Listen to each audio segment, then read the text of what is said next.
Yo, yo, yo, yo.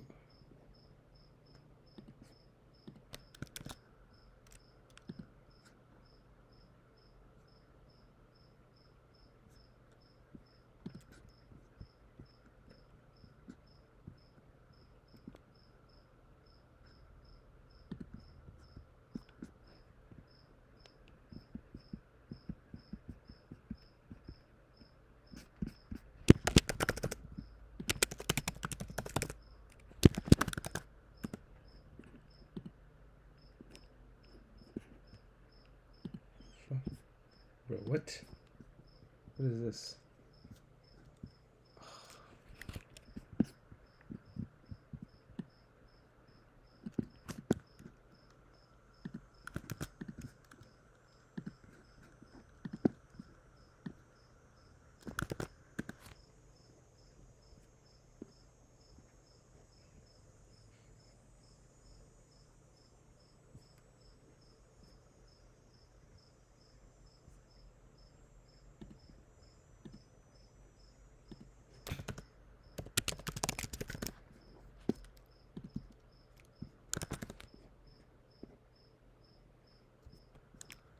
Let's just see if...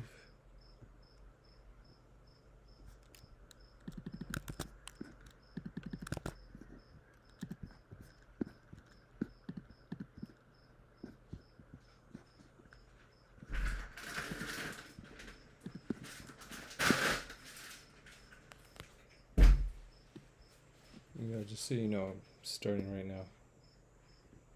I'm gonna open the window. This?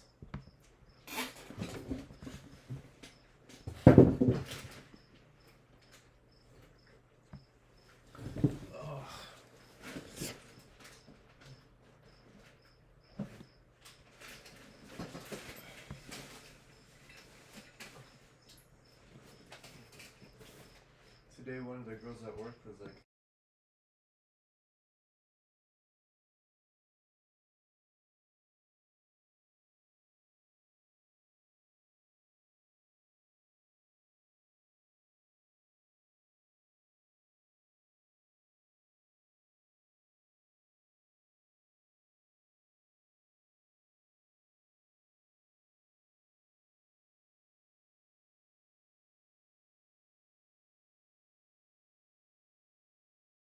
Okay, welcome Mr. Common, who goes under many other names. I'm just waiting for some more people.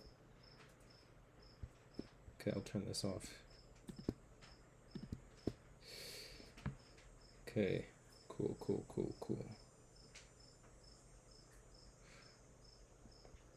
Alright, if you can hear me, just type in the chat. We're waiting for at least 2 more people, and then we'll get started.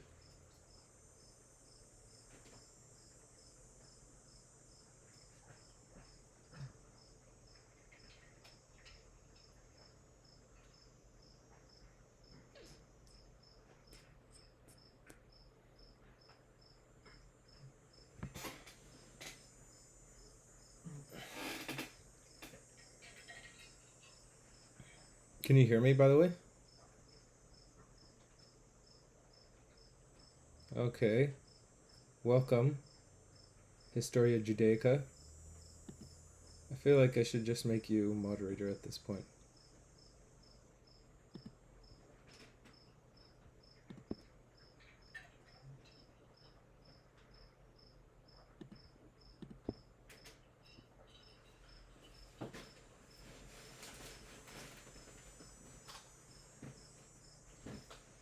some fan here.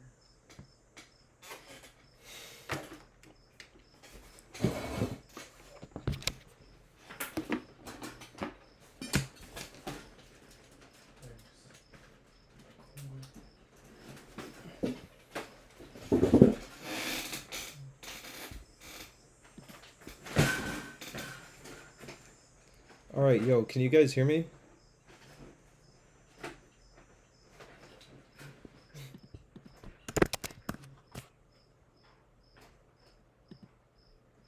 Yeah, I think it should be interesting.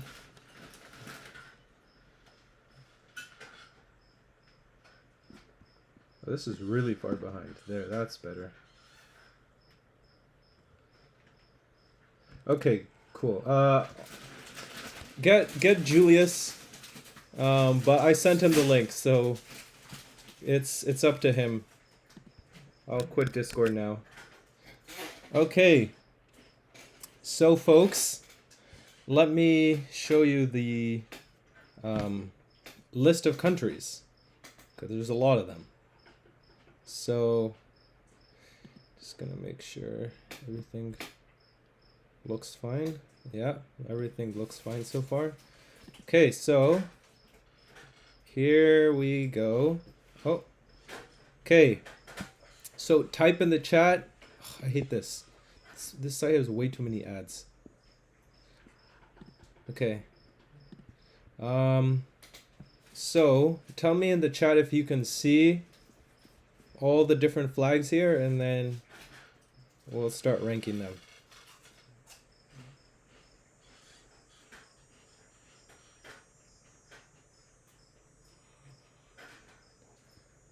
Okay, awesome.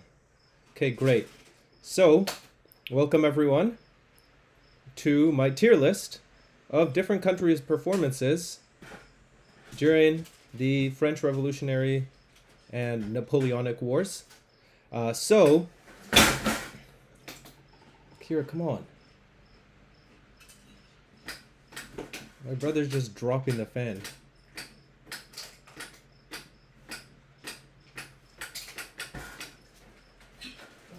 Fricks. Dude, you're so dumb. Oh, frick. The whole sofa's wet. Oh, I'm soaked. This guy's so dumb.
Anyways, sorry about that. Can you guys all hear me now?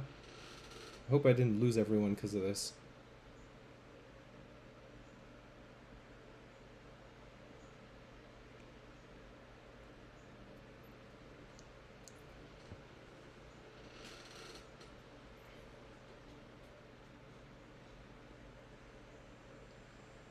Alright, your Common and Historia Judaica, are you guys still here? Also, I should make you mod too.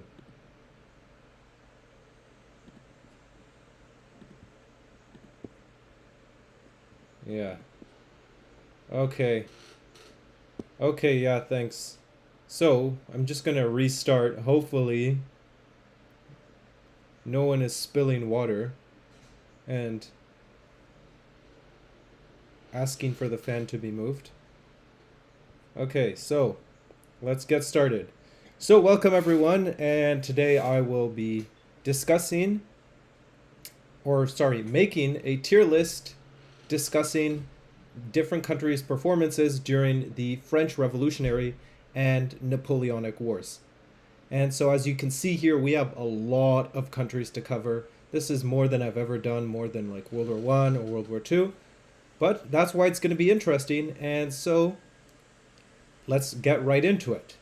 So, of course, just to give a little bit of context, right? When I discuss the French Revolutionary and Napoleonic Wars, I'm doing everything from the Haitian Revolution all the way up until the 100 Days. So, in other words, 1791 to 1815. So, unlike the last two streams, which covered just one war, this will be covering a series of wars. I don't even actually know how many, but in terms of the big ones, these are the War of the First Coalition, the War of the Second Coalition, the War of the Third Coalition, the War of the Fourth Coalition, the War of the Fifth Coalition, the War of the Sixth Coalition, the War of the Seventh Coalition, plus the Peninsular War and the French invasion of Russia.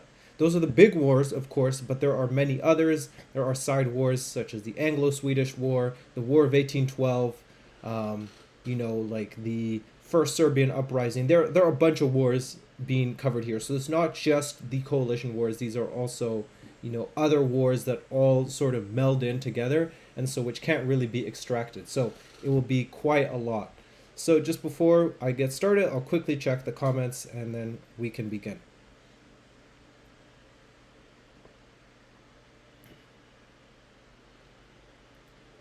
I'm not sure what like 8 or 9 means, but if you're talking about wars, it's probably more something like 20. But obviously, I don't need to go into detail about each war, but I will give some context because I understand not all of us might be super familiar with,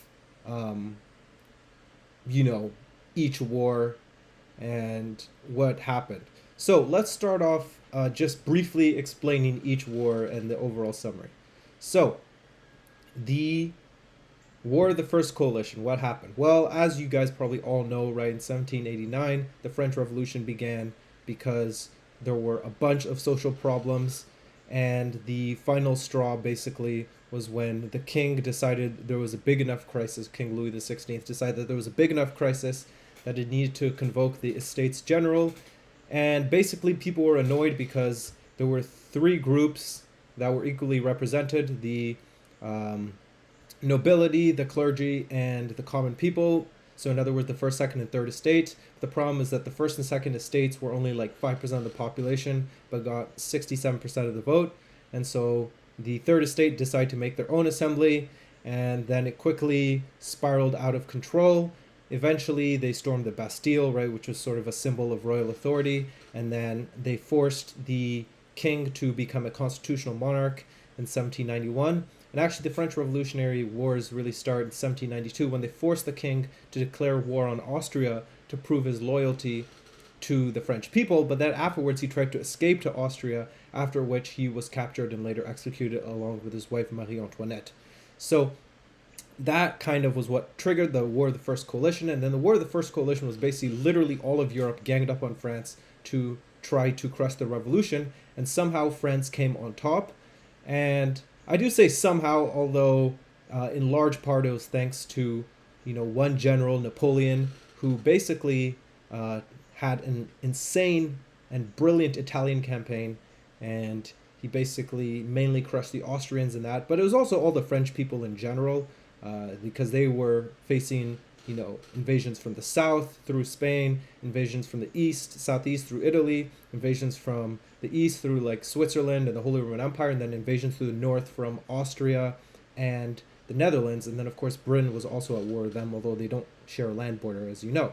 So it was crazy, and the French were able to win in the war of the First Coalition. Basically, they were able to overrun Austria and Belgium.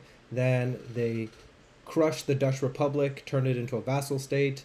They also crushed Switzerland. They took over northern Italy, forced Spain to switch sides so that it was now on the French side. And then at the end of that, there was peace, but that only lasted a year. Then the War of the Second Coalition started, and it was sort of the same thing. We saw Napoleon invading Egypt in order to basically cut off the links between Britain and India. And although that didn't work, it created a lot of interesting cultural effects, such as the discovery of the Rosetta Stone and the creation of Egyptology as a field. Of course, this was in the Ottoman Empire, so that brought the Ottomans into the war as well. Also, France was having a hard time with its navy, so then it was getting into disputes with the U.S., which caused a quasi-war between the United States and between France. And so that was quite interesting how these kind of wars have global effects. But yeah, basically France won that war too. And then at the end of the war, Napoleon, because he was so successful and because the directory that ruled France at the time was terrible, he took over.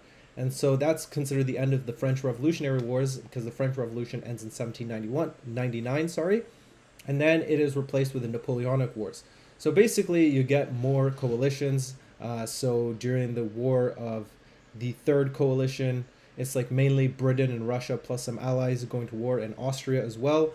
And during the War of the Third Coalition, Austria, gets beaten pretty badly. The Fourth Coalition doesn't go well either.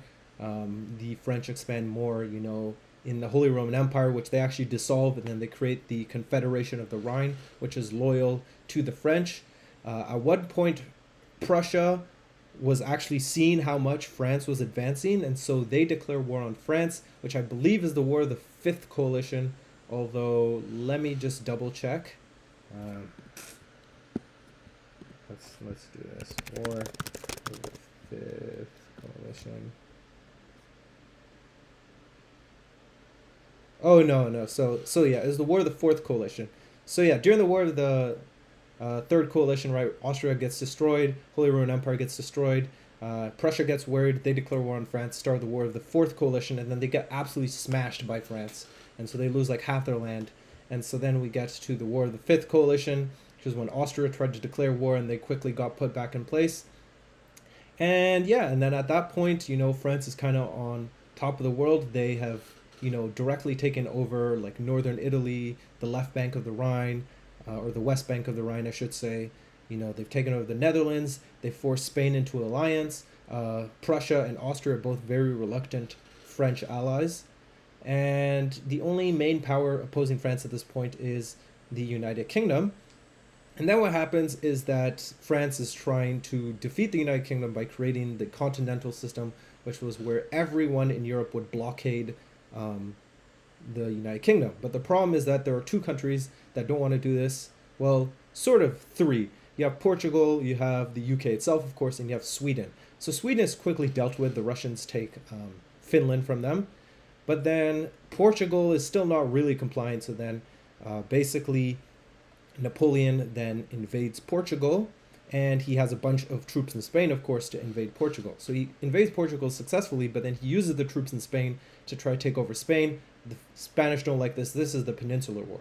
So Peninsular War starts in 1808. It's not going that great. And then another country starts also trying to skirt around the continental system, and this is Russia, which had never really been defeated that badly by France. And so France does not like this, so Napoleon raises the largest army in history up to that point, and then basically marches into Russia, hoping to force them to submit. But then, as we all know, right, the Russians use scorched earth tactics. You have the Battle of Borodino, which no one really wins. But most importantly, they burn down Moscow so that by the time Napoleon takes it, it's just a ruin. So he's forced to retreat. He loses like 90% of his men. And then everyone's like, wait a second, Napoleon isn't that strong. So then the war of the Sixth Coalition starts. Prussia, Austria easily switch sides. I think the Ottomans did too. And then all these countries in the Confederation of the Rhine, as they notice that France is losing, they switch sides, they turn against France, and then everyone attacks France, and then they, defeat Napoleon, and they exile him to Elba, and that's the end of the wars. Except, of course, that doesn't happen. Napoleon leaves from Elba, comes back to France, and then takes over, and everyone's like, nah. So then they declare war on Napoleon personally. That's the War of the Seventh Coalition, also known as the 100 Days, because it only really lasted about 100 days till Waterloo, and then he was exiled for good to St. Helena. And that is basically a summary of the French Revolutionary and Napoleonic Wars. I understand that many of you guys already know the basic outline, but just wanted to, clarify that first, and then we'll actually, start ranking. So let's just check the comments real quick.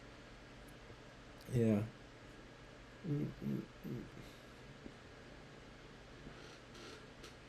Okay, the Republic and the Empire should be two separate rankings. Now here's the thing, I was thinking about this, but in the same way I didn't separate the French Revolutionary and Napoleonic Wars because they all kind of bled into each other. It's the same reason I'm not doing like a different, one for France as an empire and France as a republic. The Ottomans were neutral, they only fought in the War of the Second Coalition. Okay, good to know. I wasn't exactly sure of that. Also, one other thing, in terms of, okay, why have I put it this way, right? Because someone was pointing out that France is first. Oh yeah, it's Common who was pointing out that France was first. So basically, this is roughly from most pro-French to most anti-French.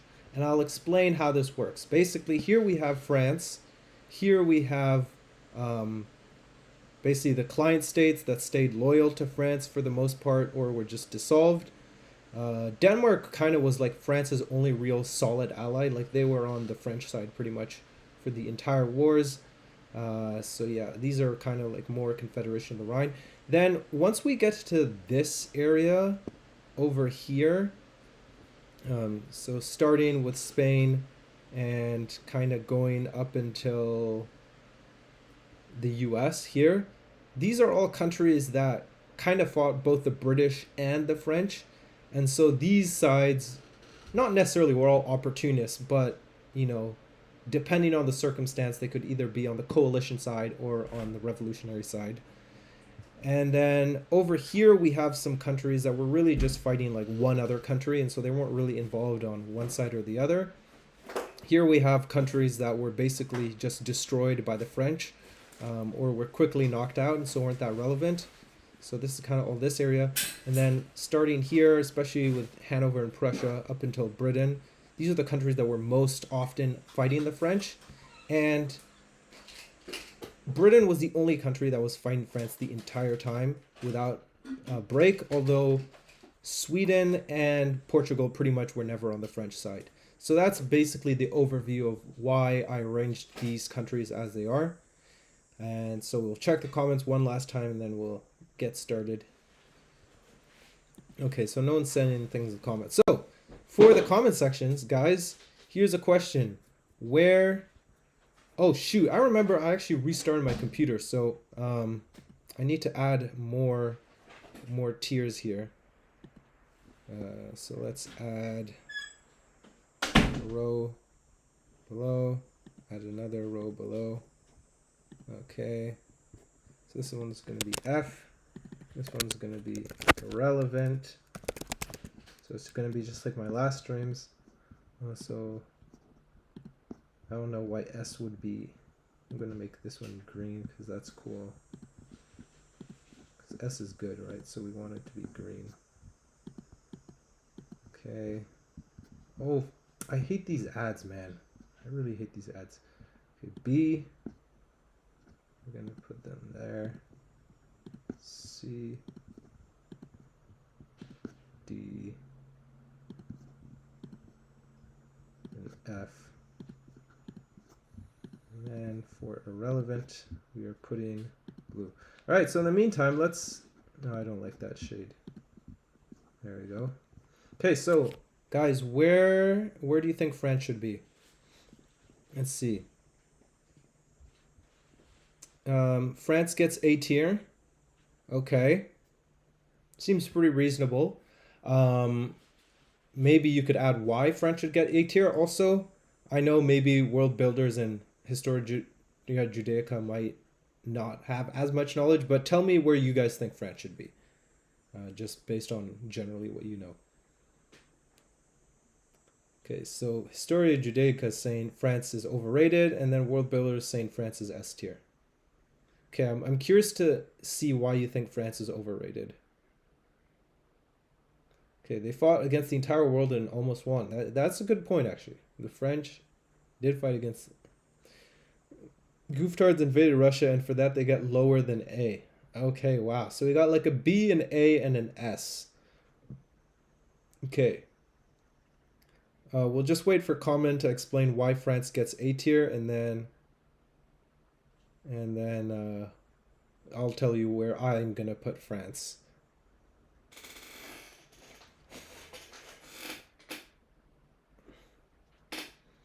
Yeah, it's true. Baguettes are good. You can't hate the French for eating baguettes.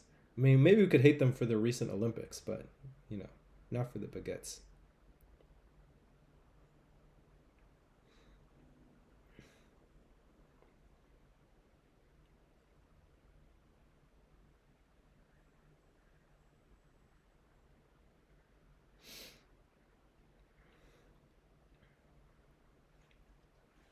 Have I tried frog legs? No, I've had snails though.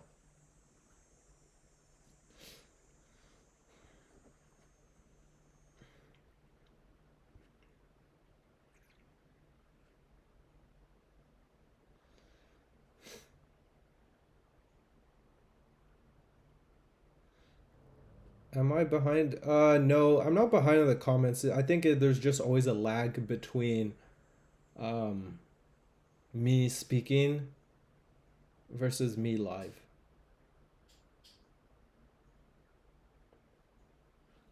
Snails are just meaty mushrooms. In some ways, yeah, they are.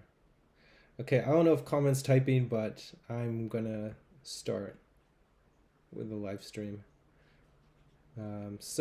Or with the ranking, I should say. So let's do this.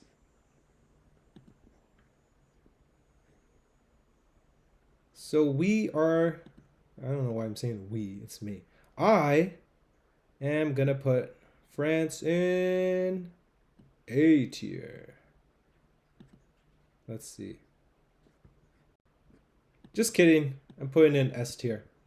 So why am I putting France in S tier? Well, essentially for the same reason that I don't want to send feedback. For the same reason that World Builders Ministries explained, and that is because France just was insane during the French Revolutionary and Napoleonic Wars. I mean, it's already crazy enough that one country was able to beat all of Europe combined. All right? But the fact that they did that 5 different times is really mind-blowing. Now I understand that not every coalition they're fighting against all Europe. But the first coalition they definitely were, and I would say to a large extent so was the case in the second and the third coalitions. And, you know, they're fighting a lot of countries in the fourth and fifth coalitions too. And then, even after being, you know, smashed in the sixth coalition, they still had enough strength to fight Europe all over again during the seventh coalition. Now, I understand, you know, we're going to get the people saying, no, but they lost, right? This is the same thing that happened, you know, when I made my World War I and World War II tier list, where I put Germany in S tier. You know, people are like, oh, but they lost. It's true they lost, but okay. Maybe the argument's somewhat more fair in World War I, and especially World War II, where Germany was crushed. But in the French Revolutionary Wars, these guys had to fight 7 coalitions to be fully crushed. Right? So I feel like that's not really comparable to World War II, where Germany fought 1 coalition and then they got destroyed. So that's one thing. The other thing too is just Napoleon himself was just insane. I mean, this guy basically single-handedly led the French to victory. Now I think the French would have won either way, at least in the short term. But with Napoleon, you know, they made so much progress. They were, just marching into like Vienna. They were marching into Berlin. I mean, they even marched into Moscow for a little bit, even though that didn't work out in the end. But the French really were on it. And a big part of why they did that too is because they were more motivated. They had a real cause to fight for, and also because they used something called the levée en masse, which is basically that they would get everyone in the country, basically all fighting age males, to fight. And that is because France was experiencing nationalism for the first time. And so they believed that they were fighting for the French people and not for a king. And so therefore, all the French people were responsible for defending the country. And so when you combine that, everything I've said with the fact that the French also had the largest army in the world, the Grande Armée, the fact that they were able to defeat so many countries, force many to switch sides, it really is impressive. And truly, I don't think there's almost ever been any parallel to this in history, when you think about how much it took to crush the French. So I know, it's always funny because like during the World Wars, Tierlist people were saying like I'm a German fan. I actually don't like Germany really that much, and I like France even less. But I have to put my personal biases aside and just say, wow, like this truly was another level. So now we're gonna check the comments section, see what's being said over there. Okay, he said good choice. Micah really showing off his loyalty to Blood. I'm surprised comment isn't all like, but France lost. No. Yeah. Oh, that's good to see. Oh, yo. My brother's in the chat. Oh, Sir Welch. Yo. How's it going, Sir Welch? Good to see you. Should just type in the chat, say like hello. And then I'll move back to my next country.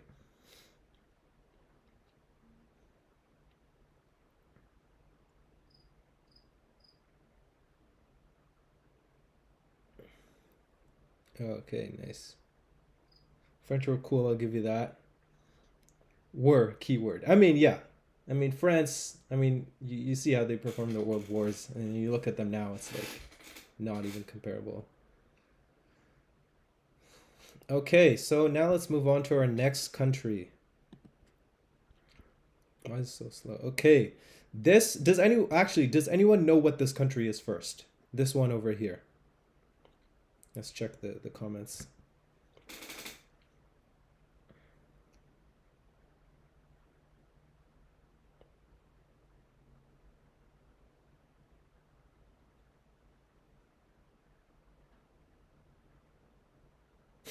What if Altvist is the next country? No, it's not.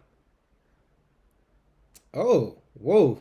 Okay, I will say this. Usually it's always the same people in the chat in all my live streams. I don't know who you are, Elsie, but I'm very happy to see you here. Welcome to the stream and the tier list.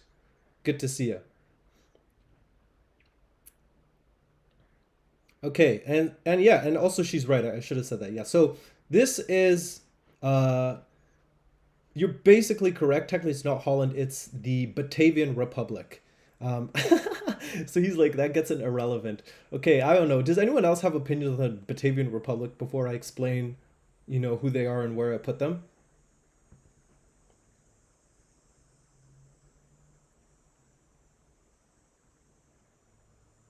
Oh, it's just Josh. Oh, I thought for a second I had someone new. Okay, never mind.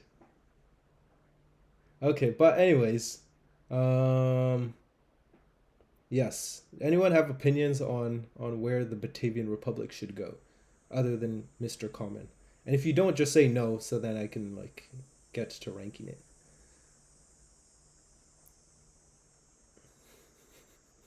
Elsie Dixie Fix Gucci sounds like a ghetto pope.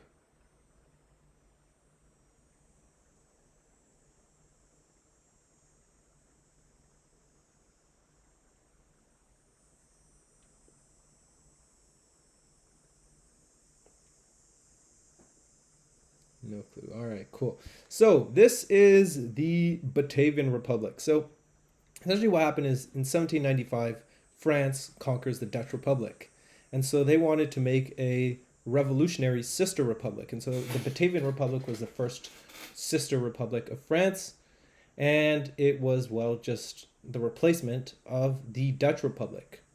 However, the Batavian Republic had a horrible military history. They achieved basically nothing, and they were quite pathetic on the um, you know international scene. They fought in a couple of battles, but they lost pretty much all of them. So I'm going to be putting the Batavian Republic in F tier. Yeah. All right. Does anyone know what this next country is, by the way? This one over here. I'll wait for you guys in the chat. I'm just going to check something real quick.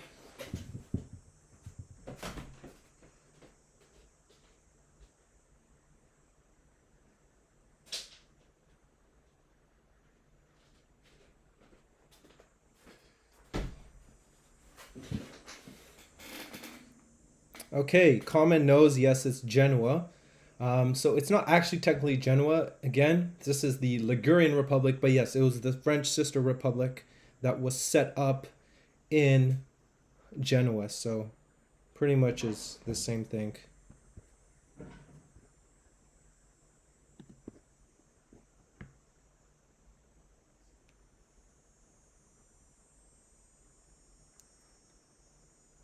Okay, so any any thoughts on where we should put the Ligurian Republic? Let's see, do I have...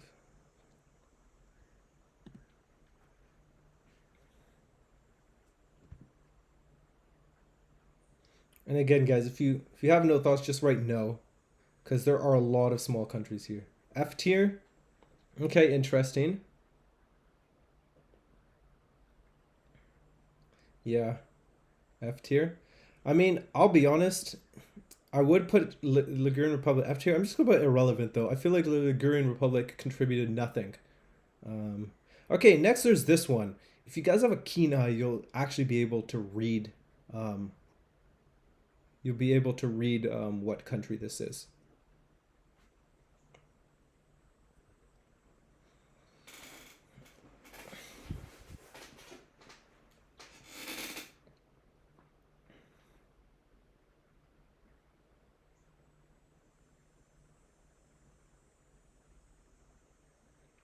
Okay.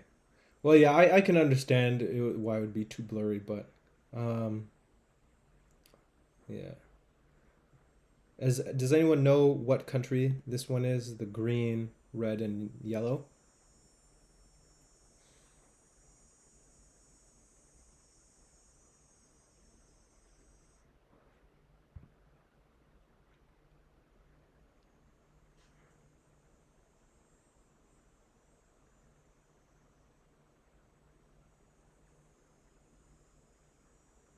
No. Okay. So this over here is the Helvetic Republic, which I think some of you will know. This was another sister republic set up by the French revolutionaries, this time in Switzerland. So I assume probably most of you don't know much about the Helvetic Republic, but if you do, any opinions on where it should be? That meme of the Asian looking at the small piece of paper.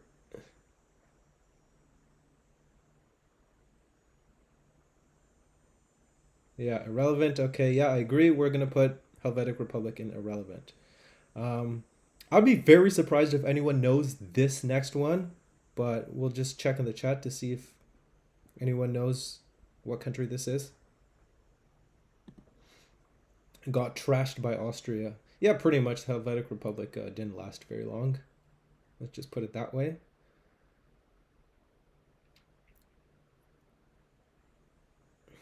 Saxony. Okay, so Sir Welch is sort of correct, but also not. So as Sir Welch is probably the only one who knows out of all of us here.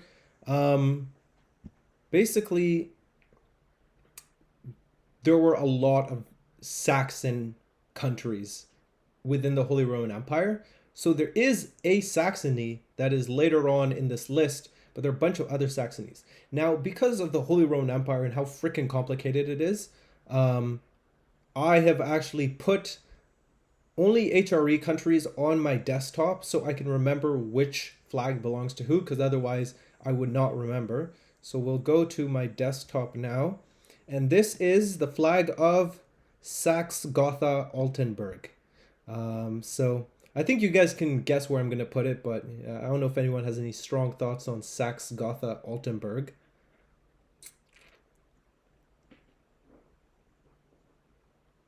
Yeah, relevant. Yeah, for sure. We're putting.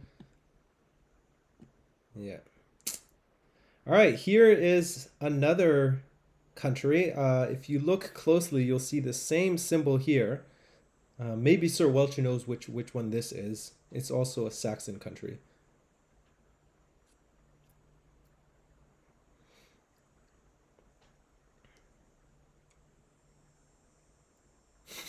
Half the tier list is going to be irrelevant. Yeah, there are going to be a lot of irrelevance in this tier, just because, like, most of these HRE countries. I mean, this is actually why Napoleon was good. He like got rid of most of these uses. Saxozites. Let's see. So this is electoral Saxony. In other words, the electorate of Saxony, which is not to be confused with actual Saxony. So I'm gonna put it irrelevant. Yeah. Okay. I think most of you guys should know what this country is, though, because this country still has the same flag and it's the oldest flag in the entire world. Can I just make the HRE one thing? I thought of that, but the reason I didn't is because there are individual countries within the HRE that actually like contributed a good amount. Denmark. Yeah, it's Iraq.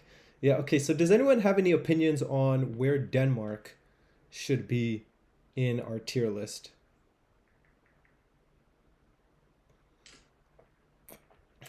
Denmark gets F tier, bro, got bombed and then got bullied into leaving.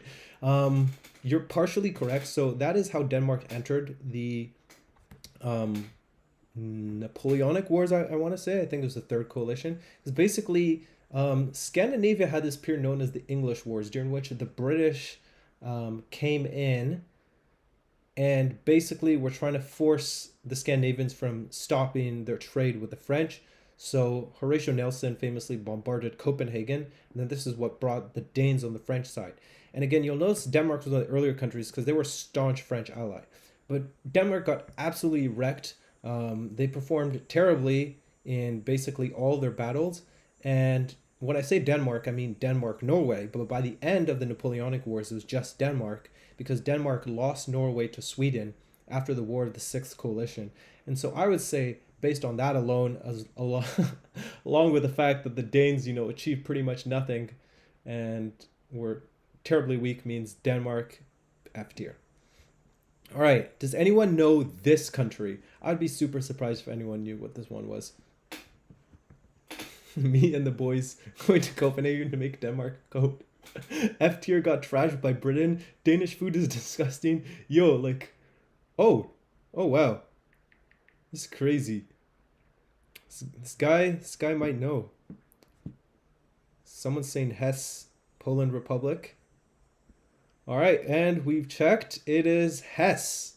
So wow, I'm actually surprised, Mr. Common. I guess since Common you knew it was Hesse. Do you have any opinions on where Hesse should be on the tier list?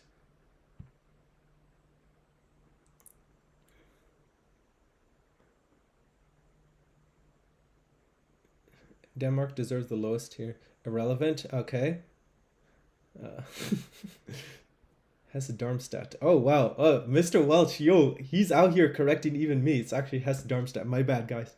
My bad. Okay, so Hesse Darmstadt, we are gonna put Hesse Darmstadt in A tier. Now you might be saying, wait, what? Why is Hesse Darmstadt in A tier? Well, Hesse Darmstadt was pretty much one of the only confederation of the Rhine states that actually fought pretty well. As you guys know probably by now, at the end of all my tier lists, I pull up the Google Sheets showing, the victory to defeat ratio, and Hesse has a really good one. Now, obviously, I understand, most people can't name a single battle Hesse fought in, and to be honest, neither could I. But from the battles I did read, and because again, like, there's so many countries that can't remember all of their military achievements, Hesse did pretty well. And so now we get this country, which I think a lot of you should be able to guess. What vexillology in free time does to MFs is true. And yeah, Sir Welch has a good point. Hesse is one of the few states that actually maintain itself.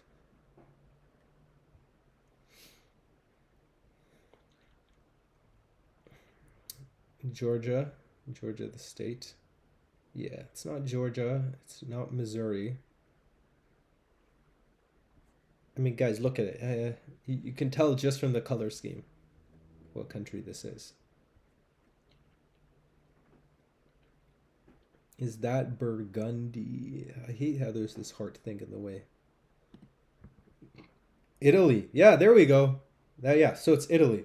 So, let's explain a little bit about Italy. So, as we know, right, in my World War tier list, Italy deservedly was always in the lowest tiers because of how terribly they fought. But during Napoleon's time, Italy was, first of all, Italy did not cover most of modern Italy. Italy was basically just north central Italy, and it was in a personal union under Napoleon. So basically, Napoleon was both the Emperor of the French and the King of Italy. Now, on top of that, what's also interesting about Italy is that the Italian army actually did very, very well. Now, part of me suspects that that's because Napoleon was its leader, but also at the same time, the Italian soldiers are just as responsible for their own fighting. And so the Italians pretty much fought with Napoleon, everywhere he went, starting in the War of the Third Coalition, I believe, up until the War of the Sixth Coalition. And they actually performed quite well. So I'm going to put Italy in A tier, something I never expected to say on this channel. All right, and next we get this country. Does anyone know what country this is?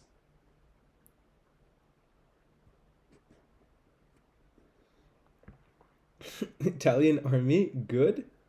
Dude, get your history right. Remember they had to have a tank, 4 wheels backward, 2 wheels, 4 wheels forward, 2 wheels backward. Michael on his way to worship Italy because he breathed there for 5 minutes. Kind of true. A tier or B tier? Hey, honestly, Common's kind of on fire today. He knows what to do.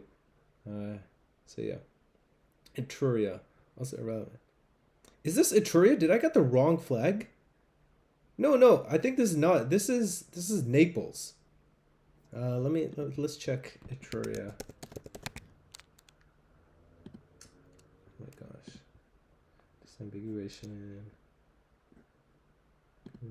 No, this is the Kingdom of Etruria. Yeah. No. So this is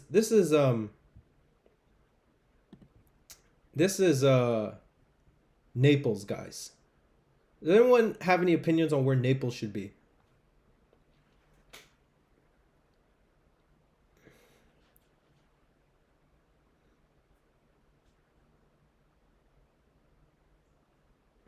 Me thinking I knew a lot about the Napoleonic Wars, learned about how some random Italian state actually did good.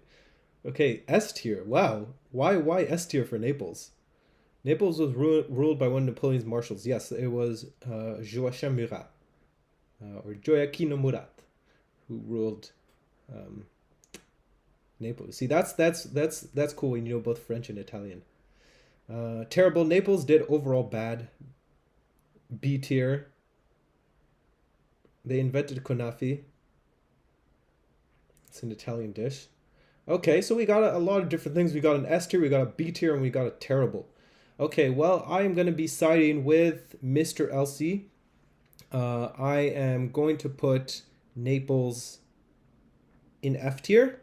And the reason why is because Naples just performed terribly all throughout the Napoleonic Wars. So basically what happened, right, Naples started off just like the rest of Europe in the first coalition against France. Then France invades, and then they basically established something known as the Parthenopean Republic, which was a very short-lived sister republic to France.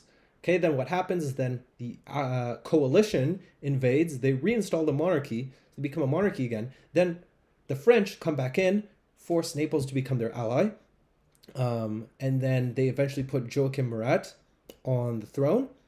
And so then they're on the French side, and then the pretty much the last war in of the Napoleonic Wars that was going on simultaneously with 100 Days was the Austro-Neapolitan War, during which Austria invaded and crushed Naples. And we know Austria did pretty terribly, during these wars as well. So the fact that that Naples got taken over like 3 different times, and in no way like defended well in any of those times, means Naples gets an F tier. They did good at first, but they were stupid inside with the Napoleon the 100 Days campaign. Yeah, that was pretty dumb. Naples just gets steamrolled every time. Either this one's Holland. Yes, you're correct. The next one is Holland. Austria gets way too much hate. I don't know about that. Yeah, I don't know about that. Anyways, do people have opinions on Holland? Where should... Common just repeating the same thing. Okay. We'll get to Austria. But do we have opinions on where Holland should be? Okay, sorry, I forgot to explain the situation. So Holland is neither the Batavian Republic, which we already ranked, and Holland is also not the Dutch Republic. Holland was specifically the state set up by Napoleon to replace the Batavian Republic, and it was ruled by his brother Louis, I believe. Holland is either F tier or irrelevant. The Dutch are... I want to see... What is it? Tall, and their language sounds like a choking disorder. Okay, well, you're correct. Holland I'm putting in irrelevant because Holland basically contributed nothing to the Napoleonic Wars. All right, does anyone know this next one? I would be kind of surprised if you guys did. But yeah, does anyone know what the white and green flag is? I'm gonna drink a little bit of water. Next one's German. Yes, you're correct. It is German. That one is Saxony. I believe you're right. Let me just double check though, because okay, there we go. So this is the Kingdom of Saxony. So the Kingdom of Saxony was set up during the whole Confederation of the Rhine period. It was Napoleon's ally, and then during the Battle of Leipzig, I think they were like pretty much the only country to not betray the French during the Battle of Leipzig. But then eventually, they did join the coalition as well.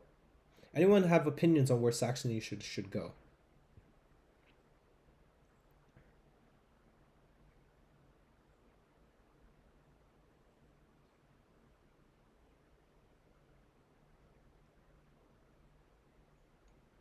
They often found themselves on the wrong side, D tier.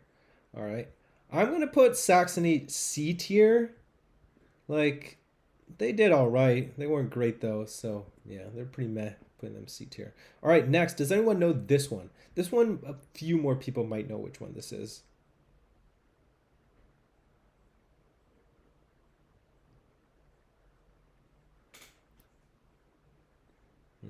Bayerland. Bavaria, yes. This is Bavaria. So do we have thoughts on Bavaria during the Napoleonic Wars? Africa.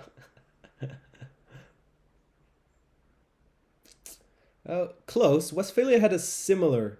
Actually, spoiler alert, this next one is Westphalia. So I understand the confusion. Just different shades of blue. Westphalia, okay, B tier. Interesting. So why should Bavaria... Okay, they actually did quite well. B tier, less sucky than Saxony. Okay, interesting. So I am going to put Bavaria A tier. Now, why am I putting Bavaria A tier? The reason is because Bavaria actually did surprisingly well during the Napoleonic Wars. Basically, I think they joined during the war the Third Coalition. And then they basically allowed the French and Napoleon to use their territory to attack Austria. They were rewarded. They were given Austrian land. Then Austria tried invading Bavaria. They failed. Then the French came in and saved them. And then they readjusted the borders, so Bavaria lost a little bit more land. But they were solid French allies all throughout the Napoleonic Wars. Then when the Battle of Leipzig happened, and around that time, the Sixth Coalition, they switched sides. They turned against France, and so then they were rewarded. So Bavaria was very skillful during this war. All right, next, does anyone know this one? I think most people should be able to guess which country this was.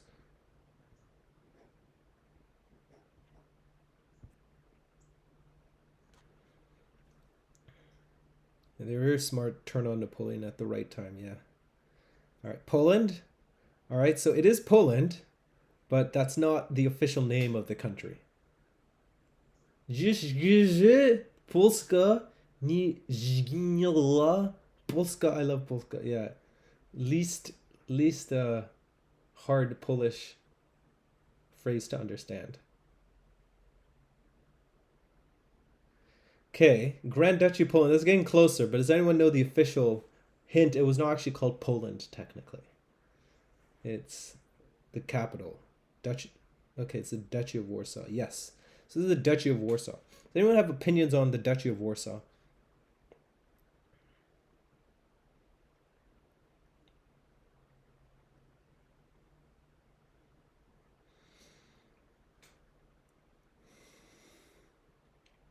Mid? Okay, interesting. Why is it mid? Warsaw HD graphics stand. I haven't seen that guy in a while. D tier got BTFO'd by Russia. Actually, that's unfair. Meh. A lot of people are just like meh or like kind of suck. Did fight hard, C to B tier. All right, so I am gonna put Warsaw first country in our B tier. And here's the reason why. Warsaw actually did quite well. The reason Warsaw was established in the first place was because of the Great Polish Uprising that happened during the War of the Fifth Coalition, I believe, or no, Fourth Coalition. Well, as Napoleon was invading Prussia, they fought against the Prussians. Napoleon rewarded them, created their country. And they actually did quite well. Austria invaded them separately, and then they were able to defend land and conquer land from Austria. And they were very good and loyal French allies. There were a surprising amount of Polish troops in the Peninsular War. I didn't realize that. And they participated a lot there. And then, of course, they participated in the invasion of Russia. And, well, after that, you can imagine the Russians weren't too happy, and then they steamrolled Warsaw. So if it wasn't for the fact that, they got just crushed by Russia at the end, I would have put Warsaw as A tier, but because of that, they have to be put in B tier. All right, so I already spoiled this next one, Westphalia. Any thoughts on Westphalia? All right, nice to see you back, World Builders Ministry.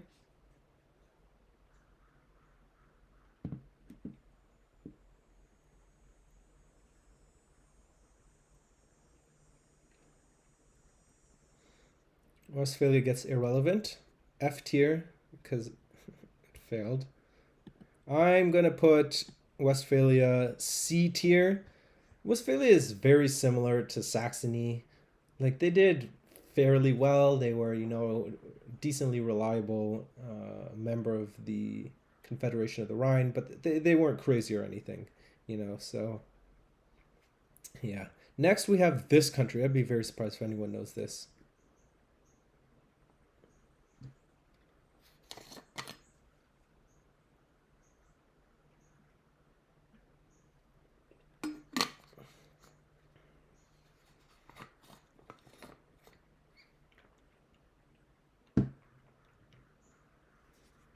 Indonesia. Yeah, so this country is called Berg.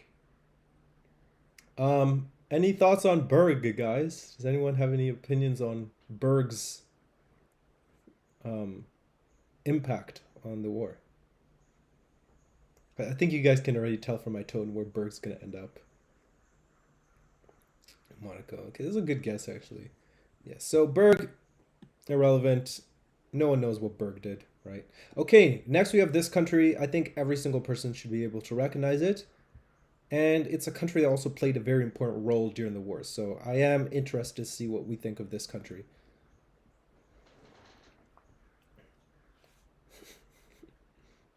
Other than it being overshadowed by Cleves, I don't know. I mean, when Cleves is the country overshadowing you, you know it's bad. Okay. Spain gets B tier. Okay, interesting. And why do we think Spain should get B tier? Technically only lost the first coalition. I mean, yeah, they switched over to the French, so they were winning, a lot of the other coalitions.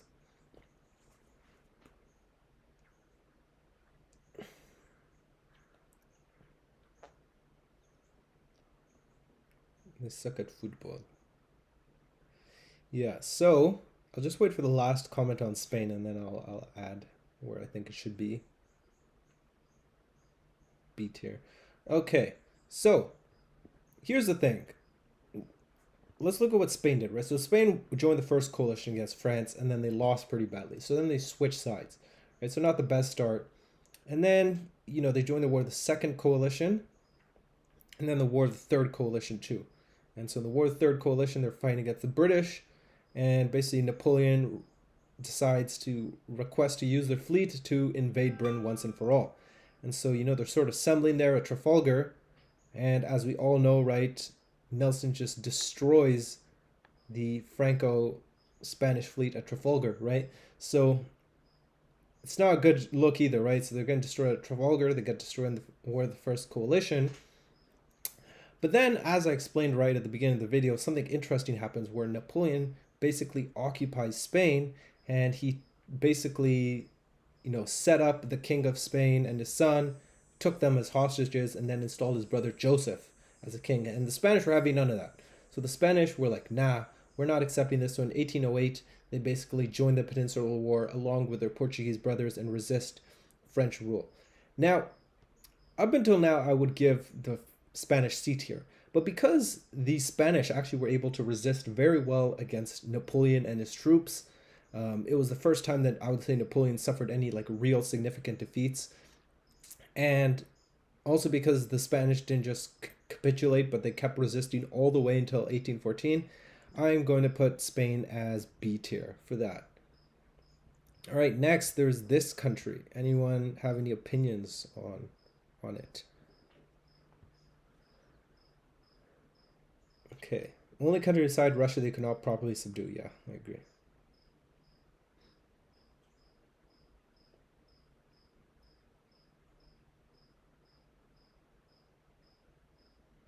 Württemberg, yes. Any thoughts on Württemberg, guys? Another irrelevant bleh. Yeah, so Württemberg is going to be put in A tier. You'll be like, wait a second, why are you putting Württemberg A tier? Well, sort of like Hesse, Württemberg was one of the few French allies that was actually pretty good. They won a lot of victories, and they overall did pretty well during the Napoleonic Wars. And especially given their small size, it is pretty impressive. So that's why they're A tier. All right, next we have this country over here. Anyone knows what this one is? Managed to be a bulwark against the French for a while until it became a kingdom under them. Yes, that is correct. Now, this is why it's good to have Sir Welsh, because I feel like he knows all the irrelevant HRE princeling states. Baden, yes, yes. Any thoughts on Baden? Where we should put Baden?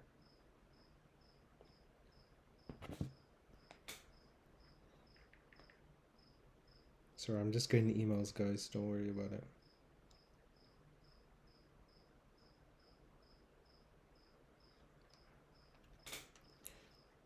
My grandpa was born in Baden-Württemberg, so both get S. Is that actually true, though? Was your grandpa born in Baden-Württemberg? Sounds way too similar to Biden, therefore he gets instant F tier. No, but we are going to put Baden irrelevant because, yeah, nobody cares. Yeah, so let's do a little explanation for this. This is clearly not a flag. This is a map. I would be super surprised if anyone knew what country this was based on the map. But this was a country that was so irrelevant, I couldn't even find a flag for it. So that's why it's here.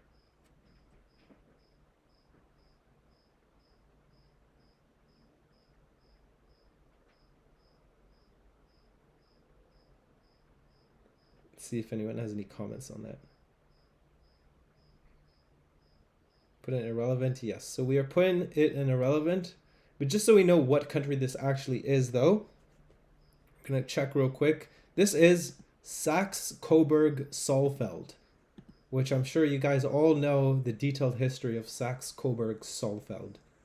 All right, so moving on, we now get this country, which is just Saxony, but upside down. So does anyone know what this country is? Okay. Oh, of course, Sir Welch does. Okay, what country is it?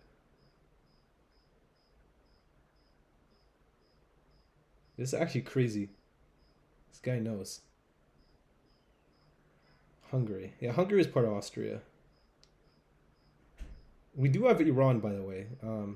We will be ranking Iran later. So we'll see how that goes. Free State of Saxony. I believe it's another Saxon country. It is Saxe-Meiningen. Yeah. Now I'm not gonna waste your guys' time. I think we all know Saxe-Meiningen played no role. We're putting Saxe-Meiningen in irrelevant too. Now this country is only interesting for the fact that it has so many coats of arms. But who knows? Sir Welch might know this country too. I won't rank Iran until you get Area Chud's area and approval. Oh, we should play that clip of him at the end of the stream. Let's talk about them later. Welch, do you know this country here? Which one it is?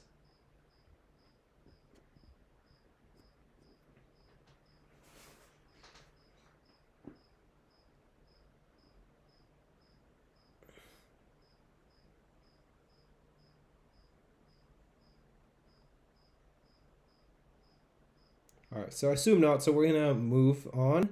This is Saxe Hildburghausen.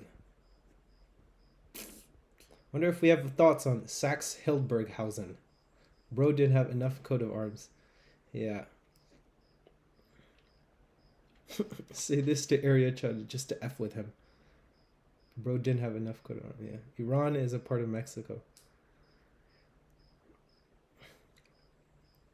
Yeah, so we're going to put Saxe Hildburghausen as irrelevant. All right, next we have this country. And we know it's a Saxon country because this, and this are all the same. So anyone knows which country this one is? It's Anhalt.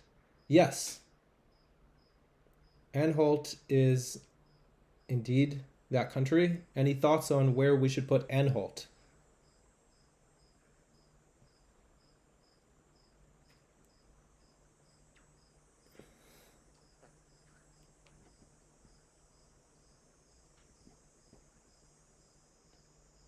Saxon country, obviously England. Irrelevant, yep. Putting Anhalt in irrelevant because they did nothing. Yo, oh, yo, it's Ukraine! Ukraine, guys! Yo, can we get some Slava Ukrainas in the chat?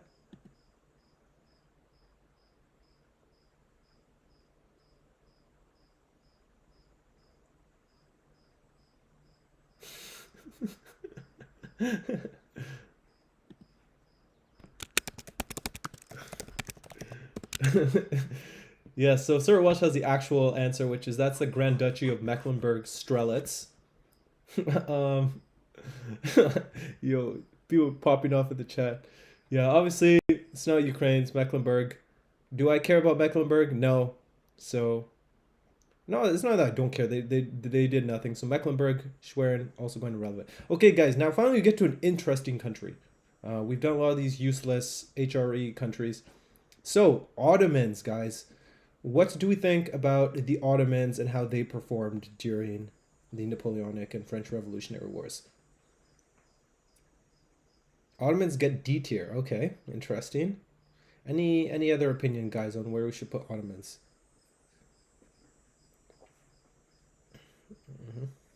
Ottomans, yes, Ottomans.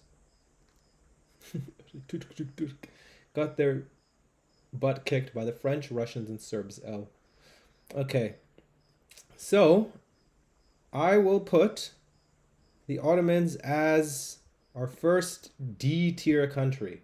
So why am I putting the Ottomans so low? Well, first of all, as we know, right, by now, by like the late 1700s, the Ottomans just sucked. Like their military was bad, so it's not that surprising. Same thing as World War I. I also put them in D tier. And, you know, most of what people think about the Ottomans is, okay, yeah, Napoleon's invasion of Egypt, And that is pretty important. That's why they joined the war of the Second Coalition. Now you might say, okay, they beat the French, and that's true. They did were able to kick them out, but that's for a couple of reasons. One, the French were just overextended. They were out in the middle of nowhere. Two, Napoleon just abandoned his men and snuck out. Three, there was quite a lot of local resistance. And actually, a big part of that was because the Ottomans were unable to properly defend Egypt. And, the French were able to stay there for quite a while, before a lot of them, died of plague and all that. But it's not just the failure against the French. The Russians also invaded the Ottomans, and this time they're actually being supported by the French because there was a Prince of Wallachia, I think, and basically the pro-Ottoman one died, and then they were trying to get a new pro-Ottoman prince. And then the Russians were like, "No, we want our own pro-Russian prince." So the Russians and the Ottomans go to war, and the Russians quickly occupy Romania. So the Ottomans did terribly against the Russians. And then seeing this defeat, the Serbs actually rose up against the Ottomans, and the Serbs were able to were pretty much able to kick out the Ottomans from their little area of Serbia. And it took the Ottomans, I think, 9 years to finally subjugate Serbia, and only somewhat, because in the end Serbia ended up as an Ottoman vassal. And so actually the dissolution, really, the Ottoman Empire sort of starts with the first Serbian uprising, because it inspired all the other Balkan peoples to start fighting for their own freedom, and we'd see that later with Greece. So because of all those reasons, Ottomans, sorry to say it to you, proud Turk, they get D. All right, and now, of course, we get the country that pretty much all my audience is from, the United States of America. I will explain a little bit why the US is even here in this list and what exactly I am looking for when I talk about America's contribution. But let's first see the comments on the Ottomans, and then I'll explain a bit about America.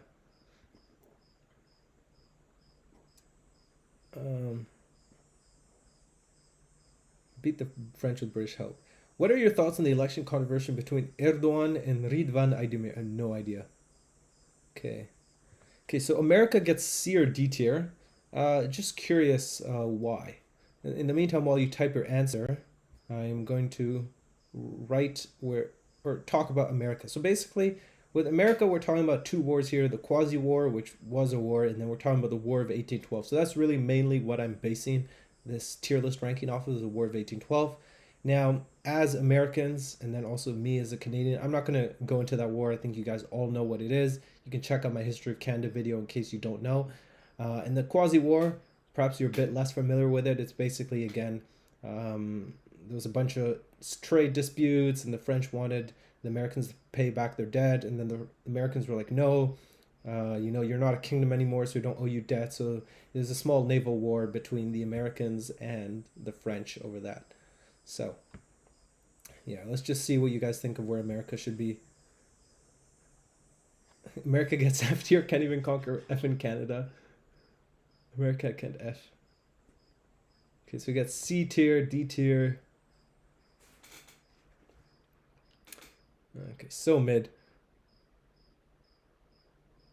Okay, so I might surprise you. I'm actually gonna put America B tier, and the reason why is because, and keep in mind, right, I'm Canadian. I would naturally be biased against the U.S. and want to put them lower, especially because this was kind of like our only like war of independence.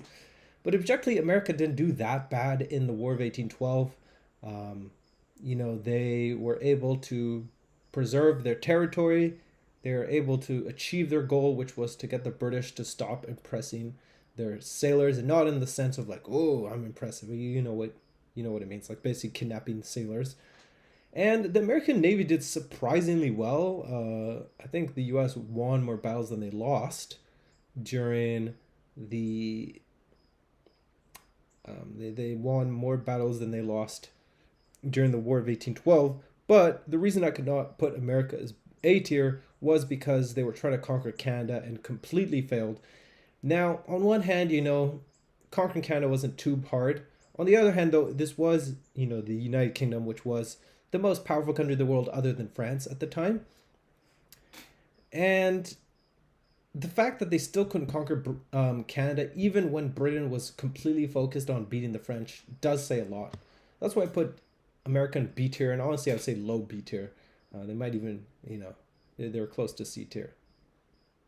All right, so next is Serbia. We'll see what you guys think of Serbia in the chat. Let's see what people had to say. That's way too high. Well, Britain's B team was basically the fighting the war. If it weren't for Napoleon, we would have been crushed. Yeah, it is kind of true. Like, the U.S. was kind of lucky they had the war.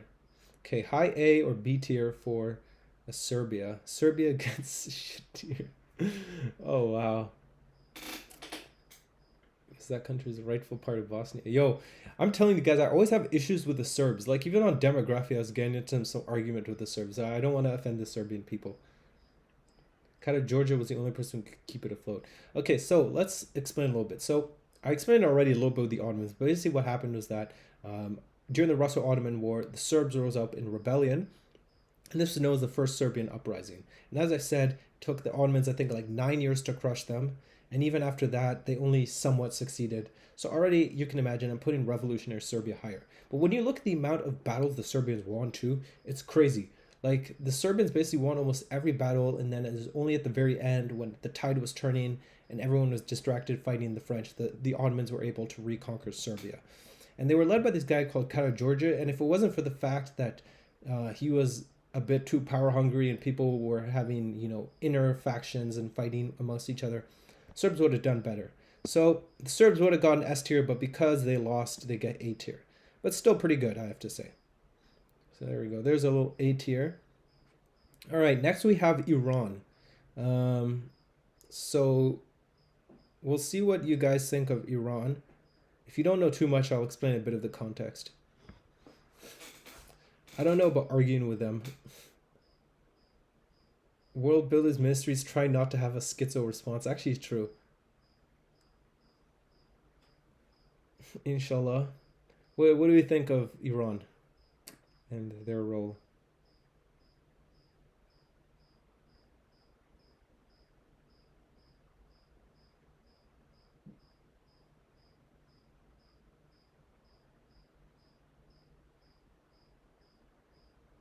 Relevance.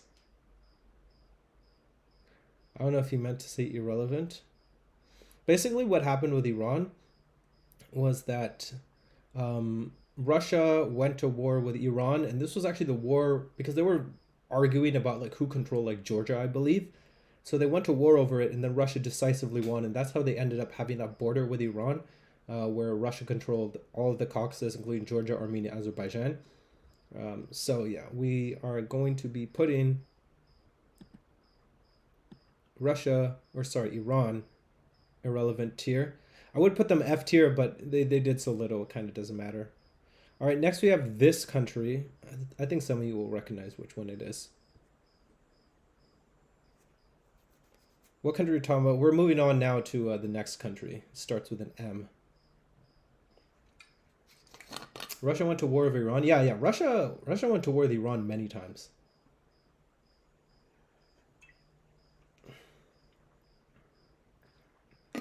Montenegro. Wake me when you get to less mid country. All right, yeah. So we're gonna put Montenegro irrelevant as well. All right, this one's a bit more interesting. I would be surprised if you guys knew what it was, but let's see if anyone knows what country this is.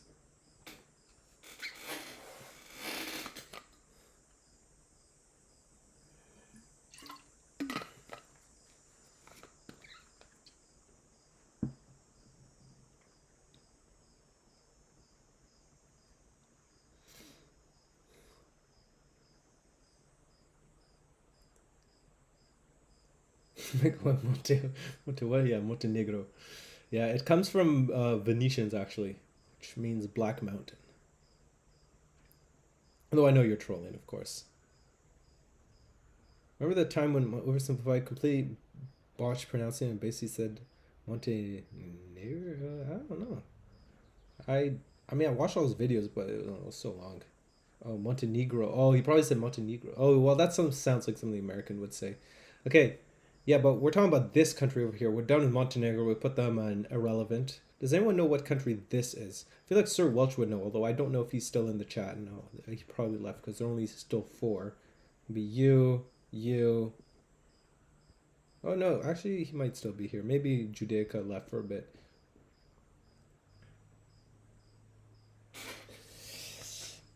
Whoa. Sirnagora. It's a Serbian name. Okay, now he's here.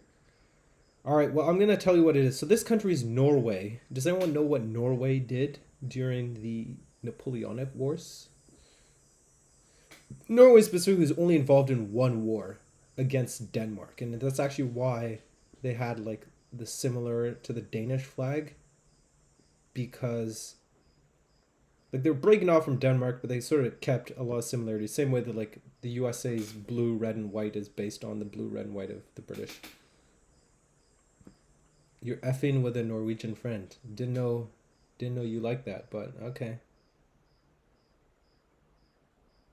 Tell them that's slightly worse in Sweden. All right. Well, we are putting Norway in F tier. I think. Oh, I hate how this works, bruh. Sorry, someone's trying to. No. Actually, we'll put D tier. Okay, so basically what happened is Norway went to war. It has the Danish flag here, but it didn't go to war with Denmark. I think it went to war with Sweden because basically what happened is that after the wars, like after War 6 coalition, as I said, Denmark got crushed, and so they lost Norway. But they lost Norway to Sweden. But the Norwegians basically were like, hey, stop using our country as just like a bargaining chip between, like as a bargaining chip between you guys. So they're like, we're not going to accept being under Sweden. The Swedes invaded and crushed the Norwegians. So yeah, that's why they get D tier.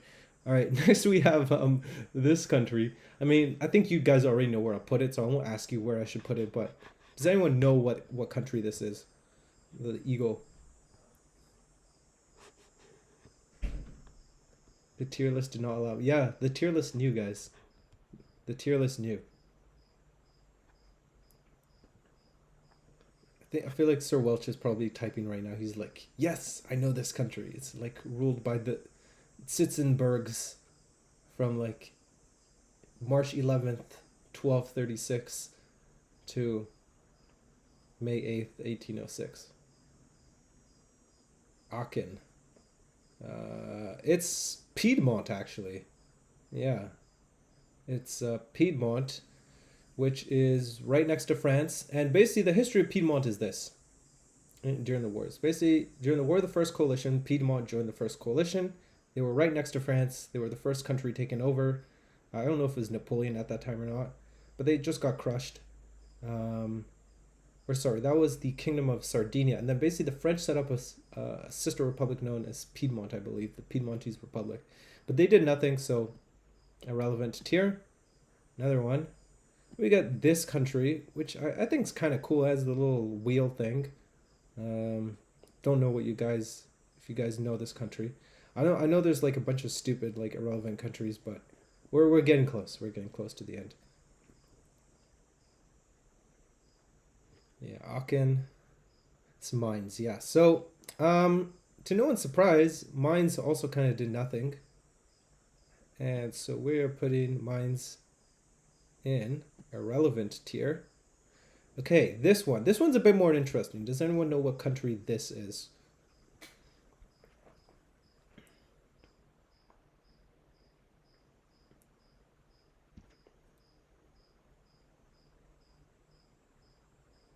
Sicily. Yeah, Sicily. Any thoughts on Sicily's performance?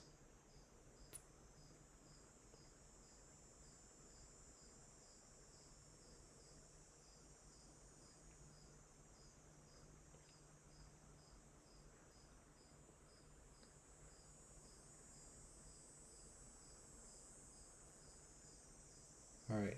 Well, I am going to put Sicily B tier. So why? Okay, come on. Why is this so slow? Okay, B tier. So why is Sicily B tier? Well, the reason I'm putting Sicily B tier is they did fairly well. I mean, so we talked about how Naples is an F tier because of how badly they did.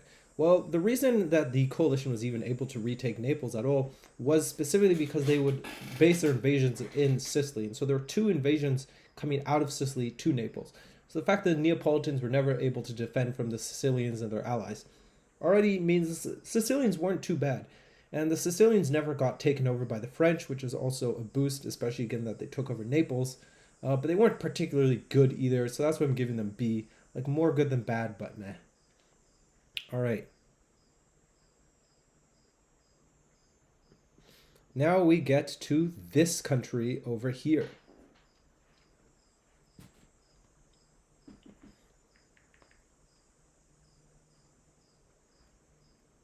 Anyone know what it is?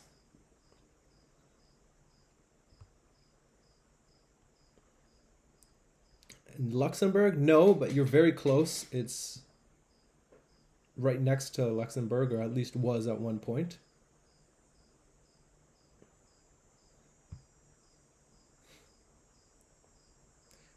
It is the country that spawned all the tricolors. And I'll give you another hint, it's the original republic. So hopefully that should narrow it down.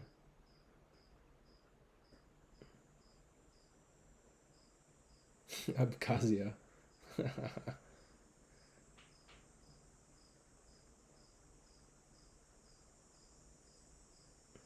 I don't know if, what's his name, Logan left.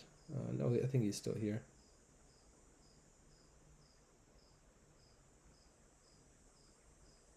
Okay, remember, it's a republic. At one point, you know, it's in the area of Luxembourg. And it used to be a huge power. It used to be a huge power in Europe and the world.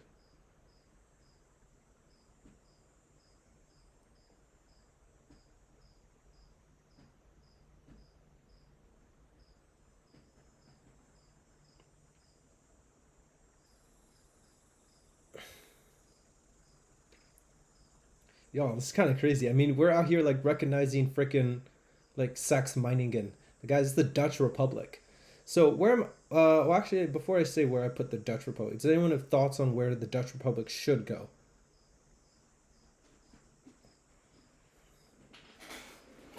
Yeah, Netherlands. Yep, that's correct. And you might be saying, hey, haven't we done the Netherlands twice? We did the Batavian Republic and we did Holland. But again, these are all different countries. Dutch was Dutch Republic, pre-Napoleonic or pre-revolutionary, Batavia revolutionary, and then Holland post-revolutionary and Napoleonic. The special called a Trump tier.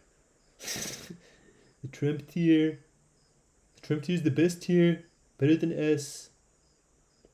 And it done well for combat. Surely Common must have thoughts on the Dutch Republic and how they did.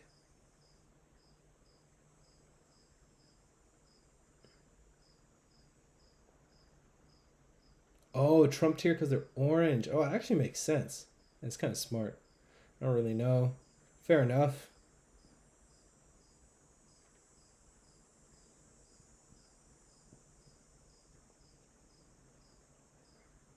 So while you guys wait, I'm gonna actually share this to Ollie Bai because I did at this time specifically because he said like he'd be free at the time. So let's see. Oh, he's offline, bruh.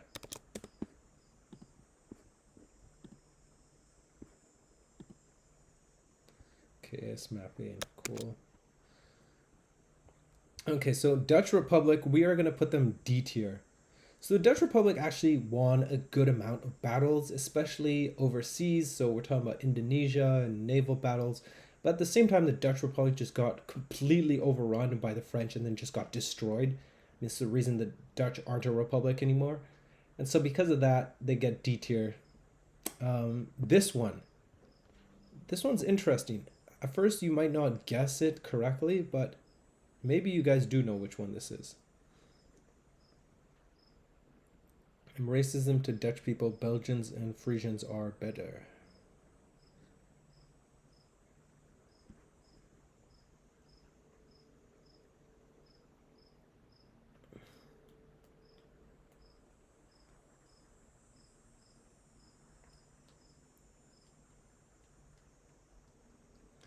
All right, so this one is the Papal States. Any thoughts on the Papal States? Their contribution?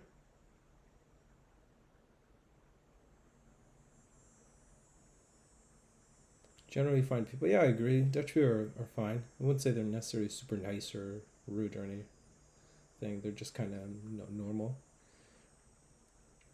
Very schizo, so I approve. Yeah. Any thoughts on Papal States? Very weak puppet. Agreed. So contribution of the Papal States pedophilia. Yeah, the Papal States kind of did nothing, to be honest. They got invaded once by Napoleon. There was a brief republic set up called the Roman Republic, and then they went back to being left alone as long as they served Napoleon's interests. So the Pope crowned Napoleon. So we're putting Papal States irrelevant. They kind of did nothing. Okay, this country should be pretty obvious which one it is. Yeah. Big plus. Big plus, everyone. So we're gonna see what you guys think of the big plus country.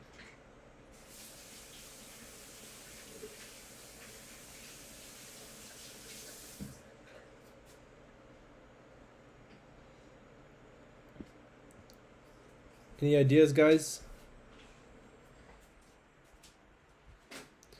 All right. Well, it still has the same flag. Yes, Switzerland. Okay, so Switzerland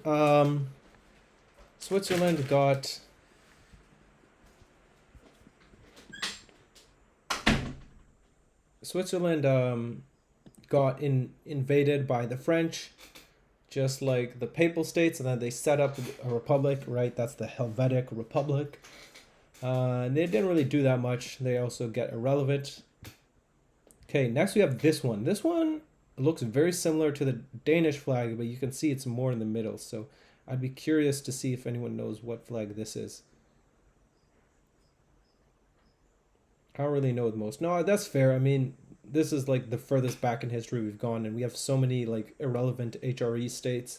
I don't blame you for not knowing like Saxe-Meiningen's flag, or like what Switzerland did during the Revolutionary Wars. Savoy? It's actually a really good guess. It's not Savoy though. Okay, I'll give you a clue. It's south of Italy. It's a country that's south of Italy.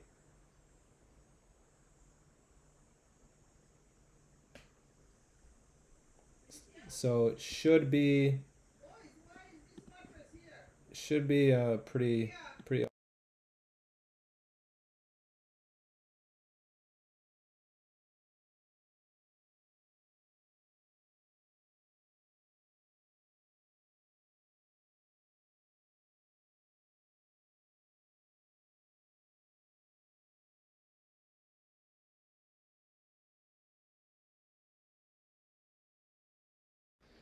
Yeah, no, I didn't get muted.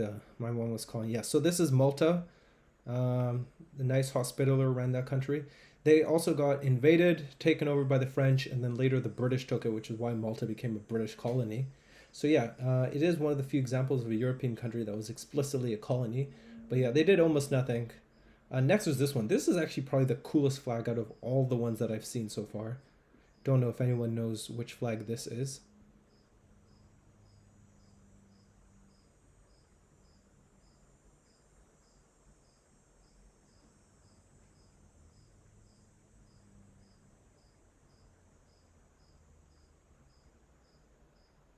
Yes, Tuscany. So, as you can imagine, Grand Duchy of Tuscany, not really much to say. So we are moving on to here. Then we have this country. Welch probably knows which one that is. Um, I don't even remember which one it is, but we'll see if he knows.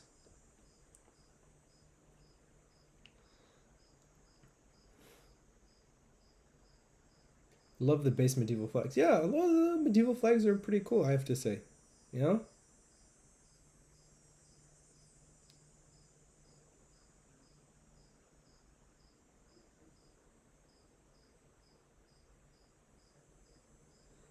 Only recognize one. Okay, so this one is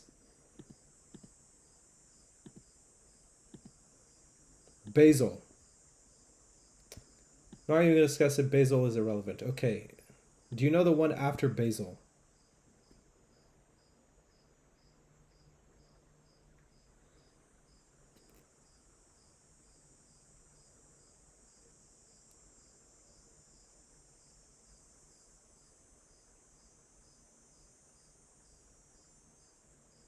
No.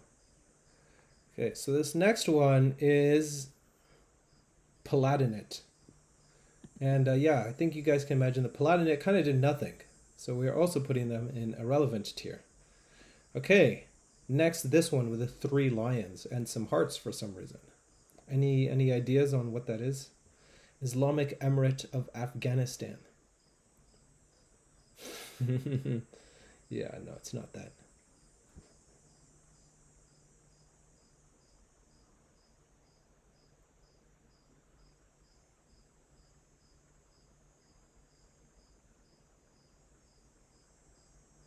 Duchy of Brunswick-Luneburg. Let's see if he's correct. Yes, he's correct. And as you can imagine, Duchy of Brunswick-Luneburg did nothing, so we are putting them irrelevant tier as well. Does anyone know this flag? This one's actually kind of cool. It looks almost like the Assyrian flag, actually.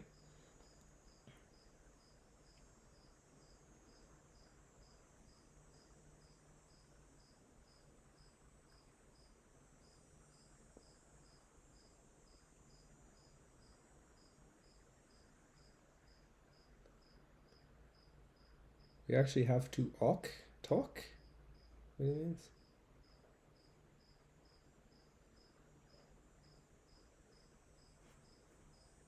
Seems like Hesse, but not quite. This is Hesse-Darmstadt. So yeah, good job. Hesse-Darmstadt. Also irrelevant. Kind of did nothing. Alrighty. Sorry. I know this is tedious. We're almost done with the HRE, guys. I promise. A lot of pretty useless countries here. Of course, but... yeah, okay. Next, anyone knows what this country is? Next one is Armenia. Actually kind of looks like the Armenian flag, but it's not. And Füg, Armenia, Grand Duchy of Nassau. Yes. Yes, it is. It is. Dang, it's been 100 minutes. We're still in the HRE, guys. Alright, yeah. Nassau gets a solid irrelevant because no one cares what Nassau did. Alright, finally we get the last or second last irrelevant HRE country. Anyone knows what this is? This one's pretty cool though. It has a saint, SB, not exactly sure what that stands for. That's pretty cool. Never is the song Na Oldu Pashinyan.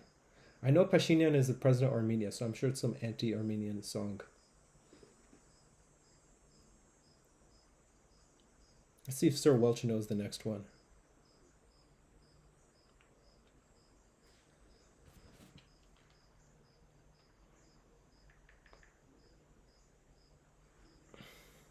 Forgot this one. Okay, so this one is Ragusa. And so this one's interesting. It's actually not HRE. This is on the coast of Croatia. City-state there. Okay, guys. Now we are done with the irrelevant countries other than this one, but we'll go over it quickly. And so now we can finally get to the interesting part. I assume Logan probably left because it was getting... oh, someone's back. Maybe Logan's back. If you're back, Logan, tell me in the chat. Otherwise, I'll just DM him real quick. Be like, yo, we finished the really boring, irrelevant parts.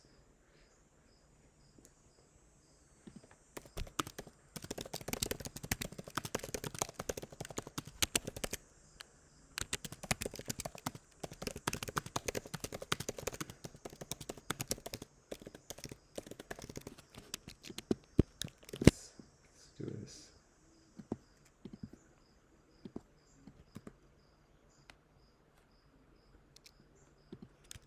All right, so hopefully he responds. Let's see. Oh, some stuff going on.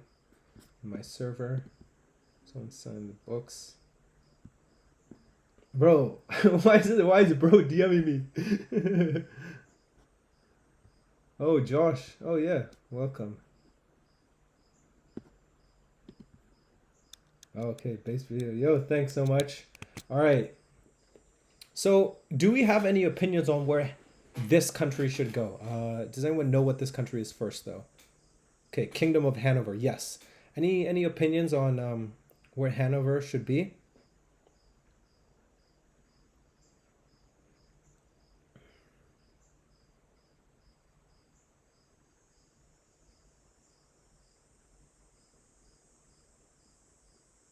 Horse Republic.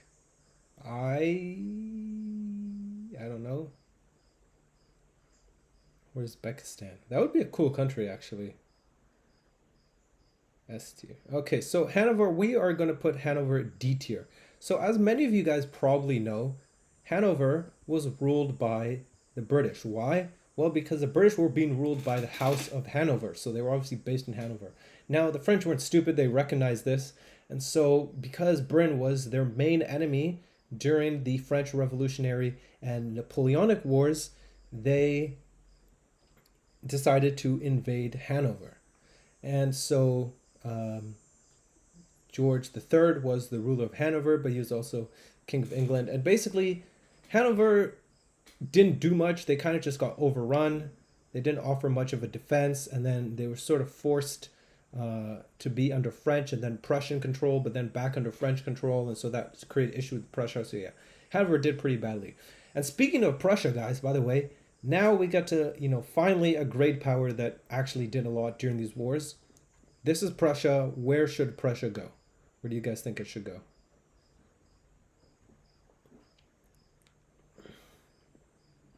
Let's see if Logan responded. Why is some guy like DMing me about materialism and communism?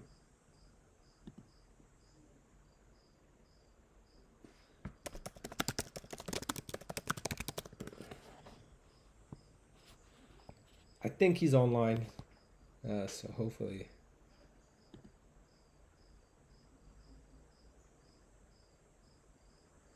Okay. Anyways.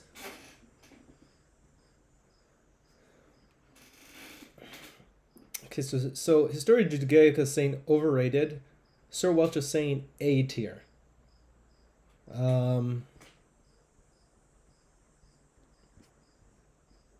So I am going to put Prussia in D tier.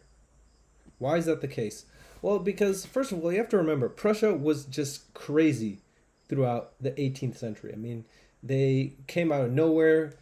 They just decided to attack Austria one day during the War of the Austrian Succession. They took Silesia from them. Then they successfully defended it during the 7 Years' War. They were fighting all the big countries of Europe. They were fighting the French. They were fighting the Austrians. They were fighting the Russians. Yeah, the British were on their sides, but they couldn't really do much, especially in terms of the army. So, under Frederick the Great, the Prussians were crazy. And then you watch as the Prussians just get steamrolled by the French, and it's crazy. I mean, you look at the War of the Fourth Coalition. The Prussians declare, war on France, and just within like months and weeks, they are completely overrun. Almost their entire country is occupied. They have to give their Polish land to the Duchy of Warsaw. They have to give up Hanover. They have to give up most of their western land. And so Prussia lost over 60% of its land and territory. And so that alone already makes Prussia pretty bad. I mean, they failed in the first coalition. I think they didn't join the second coalition and third because they'd failed so badly in the first. And sure, yeah, of course they won out because France got defeated eventually, but they were fighting with all of Europe.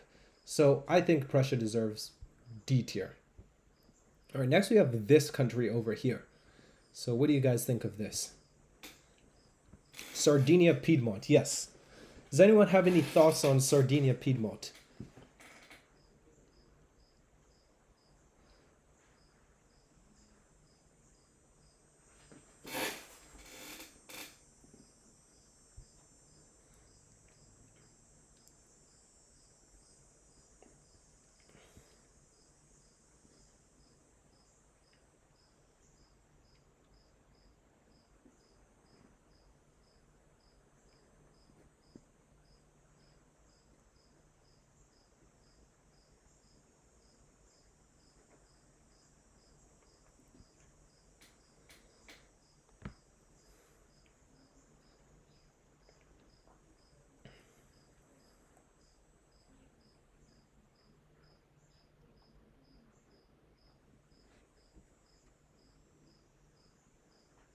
Morte a casa di Savoia.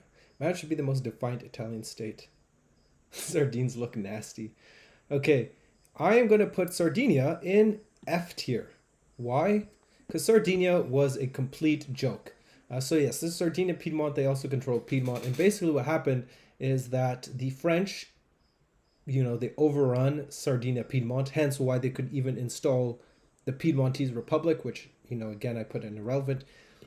Of course, they did join like the last coalition against the French, the sixth one, and maybe the seventh one too. But they were basically just steamrolled by the French, offered very low resistance, and lost most of their battles. And actually, now that I think about it, because Sardinia was the country that unified Italy, Italy gets another F tier. So I think this is the third time, or well, though maybe World War One I give them like D, but either way, this is the third time, guys, that Italy is like the complete bottom. So maybe if the Kingdom of Italy had united Italy, or maybe if some other country united Italy, but yeah, Sardinia, they've been failing long before Italy was a thing. All right, and now, guys, we get to perhaps the most important country in the Napoleonic Wars, other than Britain and France, which is Austria. So where do we think Austria should go? Okay, Austrian Empire. It done well until lost the Holy Roman Empire and had to make peace with Napoleon until after he lost the Peninsular War. Yeah, pretty much. So, Sir Welch, based on that, where would you put Austria?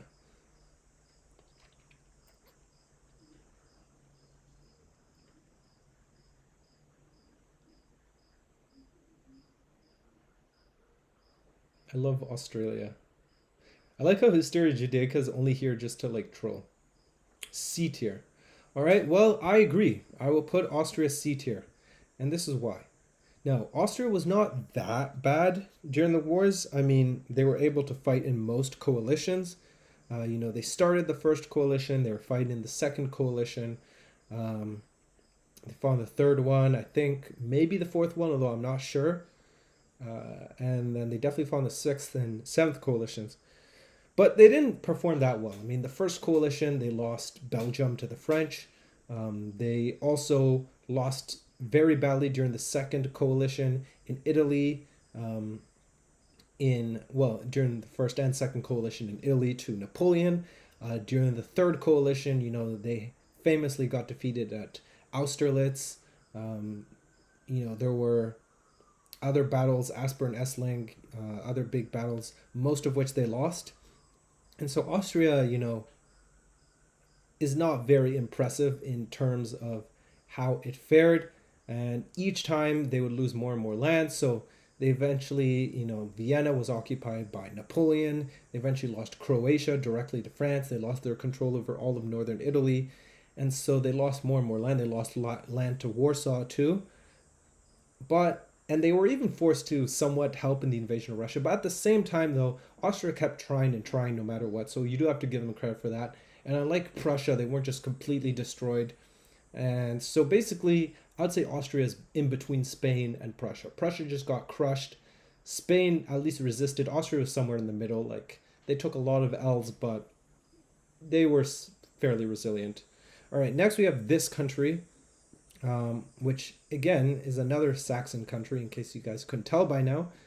Just wondering if Sir Welch knows. I think we all know where I'm going to put it. Saxe-Weimar. Yes, this Saxe-Weimar, irrelevant. All right, guys. So now this is going to be interesting because I think even, Julius and Nioski might not know as much about many of these countries during the war, but I think most of us will have an opinion on Russia during the Napoleonic Wars. So what do you guys think?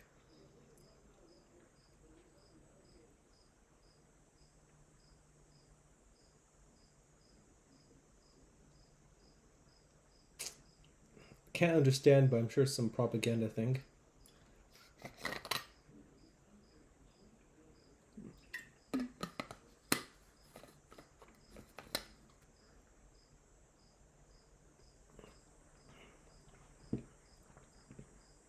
Tsar Alexander did well by both negotiating with and obliterating Napoleon. Yeah, that's kind of true.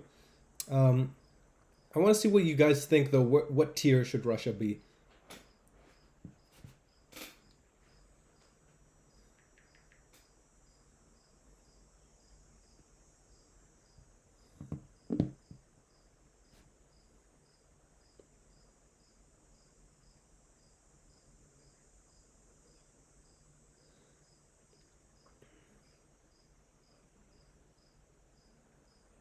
Okay, S tier, interesting. B tier, okay. Keep in mind they had a massive advantage called snow. Obliterated the faggots.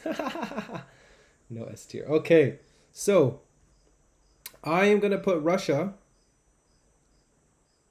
in B tier. So why is Russia B tier? Well, Russia obviously did pretty well. I mean, they're the main reason that the entire Napoleonic and French Revolutionary Wars came to an end because the invasion. Um, yeah, possibly, mainly because the invasion went horribly. But at the same time, it was not so much the actions of the Russian army themselves, but rather it was mainly the weather, the poor logistics, and the scorched earth policy. And so, of course, the Russians do deserve credit for that. But at the same time, that pales in comparison to actually being the enemy on the battlefield, such as what Spain was doing a lot more of. Additionally, Russia's huge, so they did have that advantage. But at the same time, everyone agrees that Russia is irrespective of what you think, primarily responsible for the downfall of Napoleon. Although it is also a lot of just Napoleon's fault for invading. But looking just at Russia's actions in a more broad sense, I mean, they fought, I think, in the Second Coalition. Um, they fought against the Ottomans and were winning there. They were very shrewd. They were like allying with Napoleon, and then they switched sides. But also, they were also beaten by Napoleon at Austerlitz. They were beaten by Napoleon at Friedland. So we don't want to give the Russians too high of a thing. So I'd say B tier because, like Spain, they did fairly well, but could have been better. And yeah, now I just realized the highest I've ever given Russia in any of these tier lists. Okay, now guys, we finally get to the three countries that I would say truly deserve to have been called the actual enemies of France, in the sense that these three countries never sided really with France at all and always resisted till the end. And also because I'm personally biased against the French, these are all countries that I admire. But we're starting off with Sweden here, of course. Where do we think Sweden should be? I understand maybe not all of you have strong opinions on Sweden because Sweden, they didn't do as much, but yeah.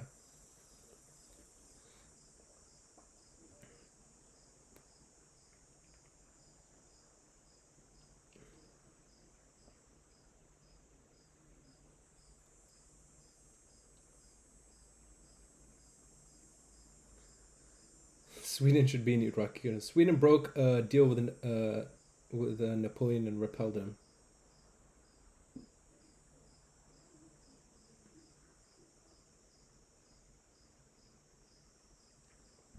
All right, I'm gonna put Sweden.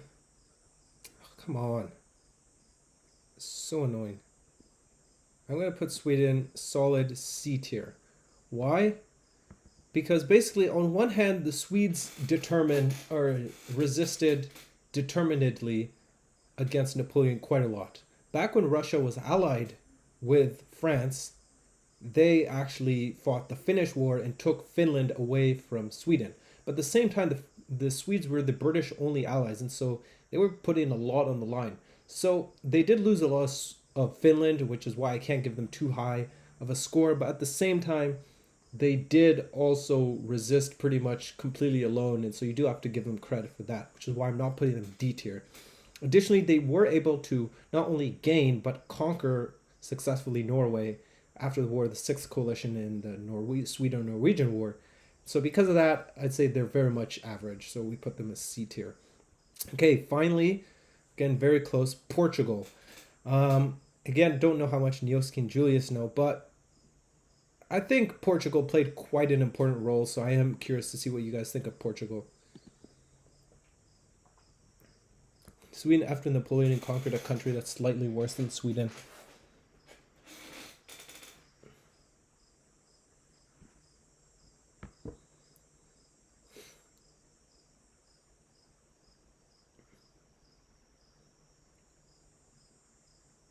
Portuguese is the language that causes throat cancer. That's why I'm starting to get it, guys.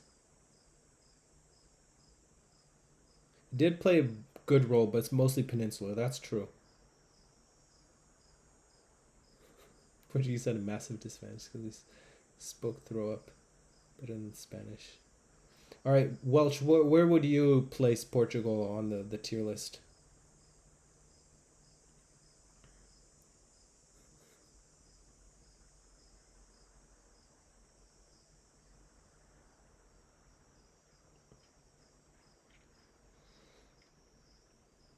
C tier. Interesting. All right, so I would have put Portugal in A tier. And the reason why is because, Portugal was basically resisting alone against Napoleon. They refused to join the continental system and blockade against Britain, which was their oldest ally and still is their ally. It's the oldest alliance in the world. They were surrounded by Spain, and yet Spain was never really able to take them over. And during the Peninsular War, I mean, they resisted very well against the French. But because the French were briefly able to completely take over their country, that's why I have to put Portugal in B tier instead of A tier. And so what happened is that the Portuguese royal family actually fled just hours before Napoleon arrived to Brazil. And so then the son of the King of Portugal, Pedro I, grew up in Brazil and felt that he was more of a Brazilian than a Portuguese, which is why when the Portuguese family had to return, and they were very reluctant to, because after all, who would rather live in Portugal than Brazil? The father returned, but Pedro refused, and he actually led Brazil's independence against Portugal. So it's a very interesting side note. But yeah, that's why I put in Portugal as B tier. All right, and finally, and I do want to actually hear everyone's opinions here because, this is the most important country in the tier list other than France. I want to see where do you guys think where do you guys think that the United Kingdom should be on the tier list?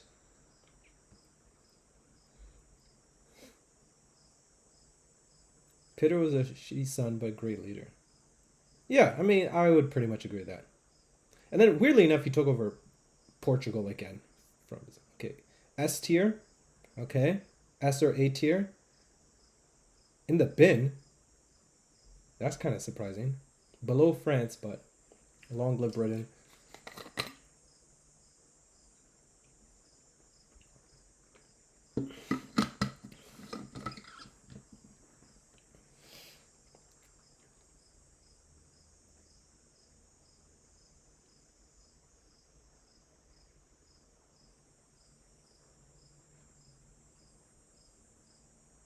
It not only led every coalition, but managed to never become overcome by France. For Britain shall never be slaves. Yeah.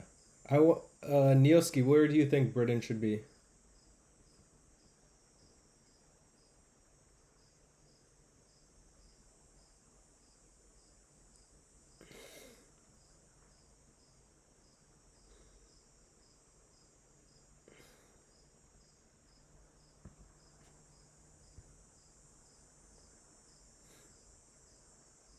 Bruh, just answer the question. Answer the question, bruv. Could be E tier, perhaps. All right, so let's look at what the United Kingdom. Well, okay, Great Britain and the United Kingdom became the United Kingdom during the wars. So what did the United Kingdom do during the wars? Well, as Sir Welch pointed out, they were the only country that participated in every single war against France. Um, they didn't technically lead every coalition, but they were the only country to have been in all 7 coalitions. They never stopped fighting the French, even when they were completely alone. It very much gives World War II vibes. And if it was not for the British, Napoleon almost certainly would have won. Because you might say, okay, but he invaded Russia, but he invaded Russia because they were training with Britain. So if it wasn't for Britain happening, he wouldn't have needed to invade Russia. So Britain is the primary reason why Napoleon ended up losing. Now, Britain came close to being invaded because Napoleon had plans to invade Britain, but just like Hitler, long time later, he failed because of the power of the British Navy. And again, Horatio Nelson really is a hero because of the fact that he was able to quash all dreams of that at the Battle of Trafalgar in 1805. So, definitely for the fact that they were in every coalition, never gave up, and for some time were the only country fighting means that they already have to be very high. In addition to, they Uh, they performed very well. They won a large amount of the battles and they pretty much dominated the waves. And so you might say, okay, definitely S tier, right?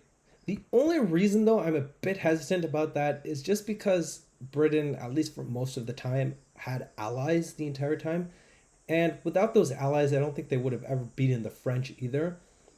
And so, unlike France, which was fighting all of Europe alone, Britain at least had a lot of allies throughout, most of the time.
Sorry about that, guys.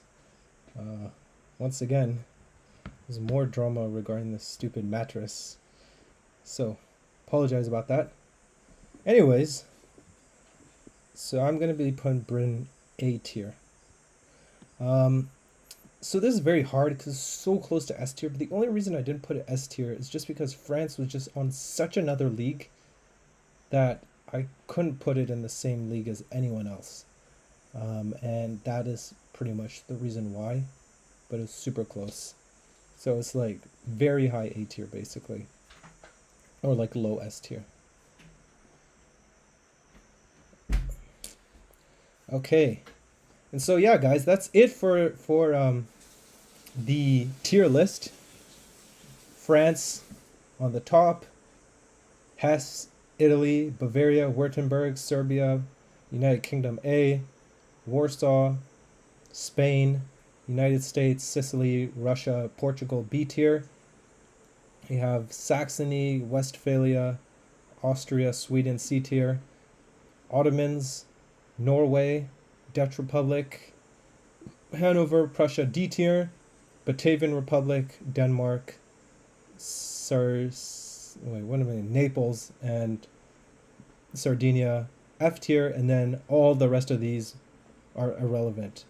So yeah, guys, tell me what you think. Tell me if you think there are like any major disagreements or agreements that you have with this.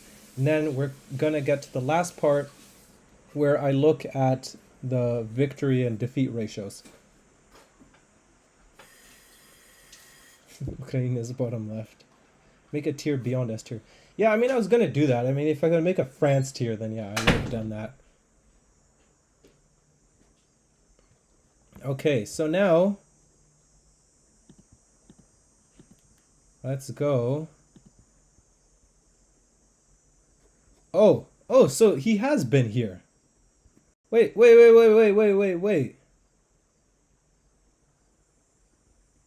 Yo,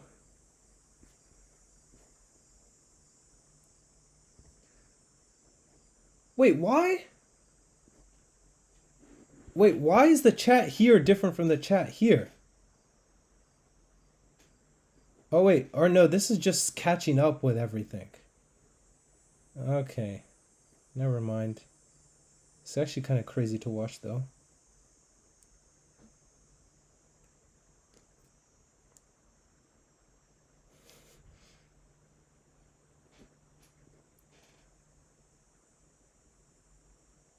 It's actually just funny watching the chat go crazy.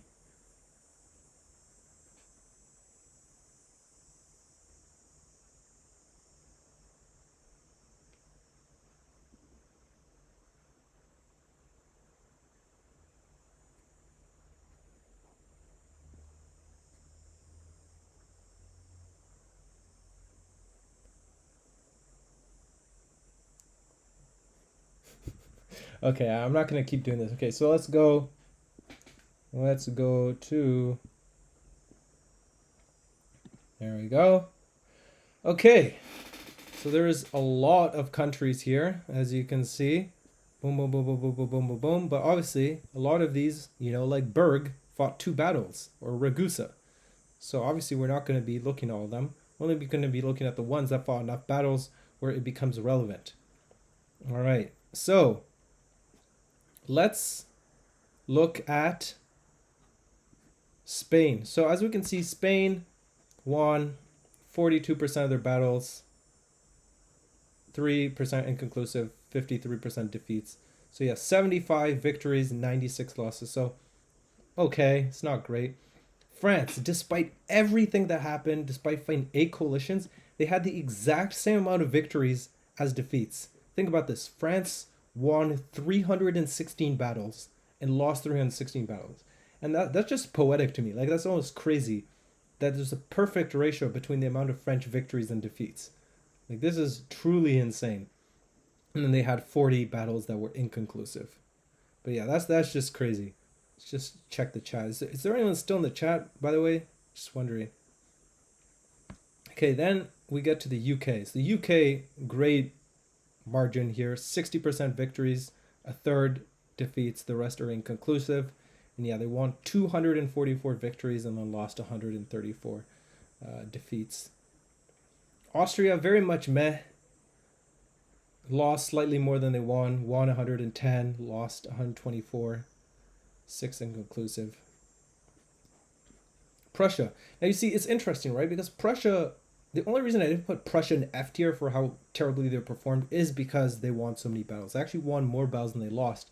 They won 46, and they only lost 34. But at the same time, because of Prussia's just political developments and all that, this ratio could only change things so much.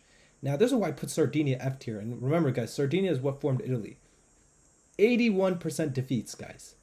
81%. Lost 13 battles, only won 3. That's crazy. No inconclusive either. Netherlands, again, this is interesting. Netherlands, by this I mean like the Dutch Republic and also the Netherlands after 1814. Where it's interesting because, again, like Prussia, the only reason it was not put in F tier is because it won a lot of battles, 12 victories versus 8 defeats. But at the same time, though, they got completely overrun. Next, Saxony. Very split, basically. 14 victories, 15 defeats. Hanover. So Hanover had, a bit more defeats than victories, which is why I think I put it C tier. It's taking so long to load. Oh, D tier, actually. I think this because they also got overrun. But yeah, more defeats, 9 defeats versus 7 victories. Hesse Cassel. Hesse Cassel is the same as Sardinia. Look at how bad that ratio is. 81% defeats, 18% victories. So again, 9 defeats, 2 victories. Naples. Naples also did awful. I mean, you just look how bad they were. 21 defeats to only 8 victories. So 70% defeats. Yeah, it's pretty bad. Next time, Punic Wars or simply Ancient World. Oh yeah, Punic Wars. That would actually be really interesting. Yeah, my problem with the victory-defeat ratio is it doesn't show the gravity of the battle. That is true. I mean, that's why I didn't primarily base it on the victory-defeat ratio. Because if you only look at the victory-defeat ratio, Prussia and the Netherlands would be great, but they weren't. But at the same time, I still think it gives a good insight, Next, Sicily. Sicily did a good job, 6 victories, 4 defeats. Portugal. Portugal, you see, this is why I admire Portugal. Pretty good ratio. 55% victories, 36% defeats. Russia. Basically half of Russian battles were won, right? Around 40% were lost, and then a good amount were inconclusive. So 84 victories, 68 defeats. Yeah, and then 17 inconclusive. Batavian Republic. I mean, just like Hesse-Kassel and Sardinia, the Batavian Republic, I put in F tier as a total joke. 78% defeats. That's 15 defeats to only 4 victories. Bavaria, put in A tier because it did quite well. I mean, you look 57% victories, won 15 victories, and only lost 9 defeats. Now, US, and this is sort of what I was talking about. The US actually won more battles than it lost. So it had 54% victories and only 39% defeats. So it won 68 battles and then lost 49, with 8 being inconclusive. Do a tier list of the Cold War. That would be interesting, but I might not do it, and I could explain later. Ottomans. Now, this is crazy. Look how bad the Ottomans did. 65% defeats and only 34% victories. So 21 defeats versus 11 victories. Sweden, again, very meh. 49% victories, 40% defeats. And you might say, isn't that the same as Russia? That's true, but Russia contributed a lot more to the victory. Italy. Again, this is why I was saying Italy was like one of, if not the best French ally. 64% victories, so 22 victories, and only 11 defeats, so 32%. Denmark, just getting ratioed out here. Denmark lost 58% of its battles, only won 29%, so that's pretty bad. Württemberg, again, just like Bavaria, did quite well. 57% victories, 31% defeats. So Württemberg won 11 battles, only lost 6, had 2 inconclusives. Hesse also did pretty well with 55% victories and 33% defeats. So won 5, lost 3, 1 was inconclusive. Oh, Serbia. Now this is why I was saying Serbia had to be A tier. Look at this, 87% victories and only 12% defeats. So it is only 7 versus 1, but again, 1 defeat in their entire upbringing, 1 defeat. All right, and then we get to the last 3. Westphalia, Westphalia is there, sorry. Warsaw won more battles than it lost. Warsaw won 53%, so 14 victories, 10 defeats. Westphalia, meh, they lost half their battles. In other words, 5, 1, 4, and then had 1 inconclusive. And yeah, Norway did pretty terribly too. 62% defeats because they lost 5 battles and only won 2, and 1 is inconclusive. And yeah, so that's it, guys. Hope you learned something. Hope you learned something new. Hope you found it interesting. I certainly learned so much about the French Revolutionary and Napoleonic Wars because there's so many countries and it's not something I'm as familiar with as compared to the World Wars. But yeah, glad you liked it. And of course, thank you to World Builders Ministries, Historia Judaica, and Sir Welch for sticking it through the entire 2 hours. I very much appreciate it. Oh, wow. Actually, there's only one now. World Builders, of course, it's World Builders Ministry. So yeah, thanks. Oh, and Sir Welch too. Okay. So thank you too for staying till the end. But Historia Judaica was almost till the end. Oh, that was 2 hours. Yeah.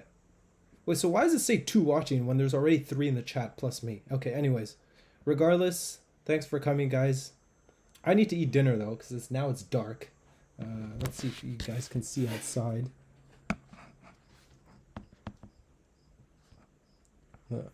It's going to take a while to show here. Yeah. So yeah, an idea regarding a collab. Okay, we'll talk about collabs later. But yeah, have a good night, guys. We can maybe chat in Discord later. See ya.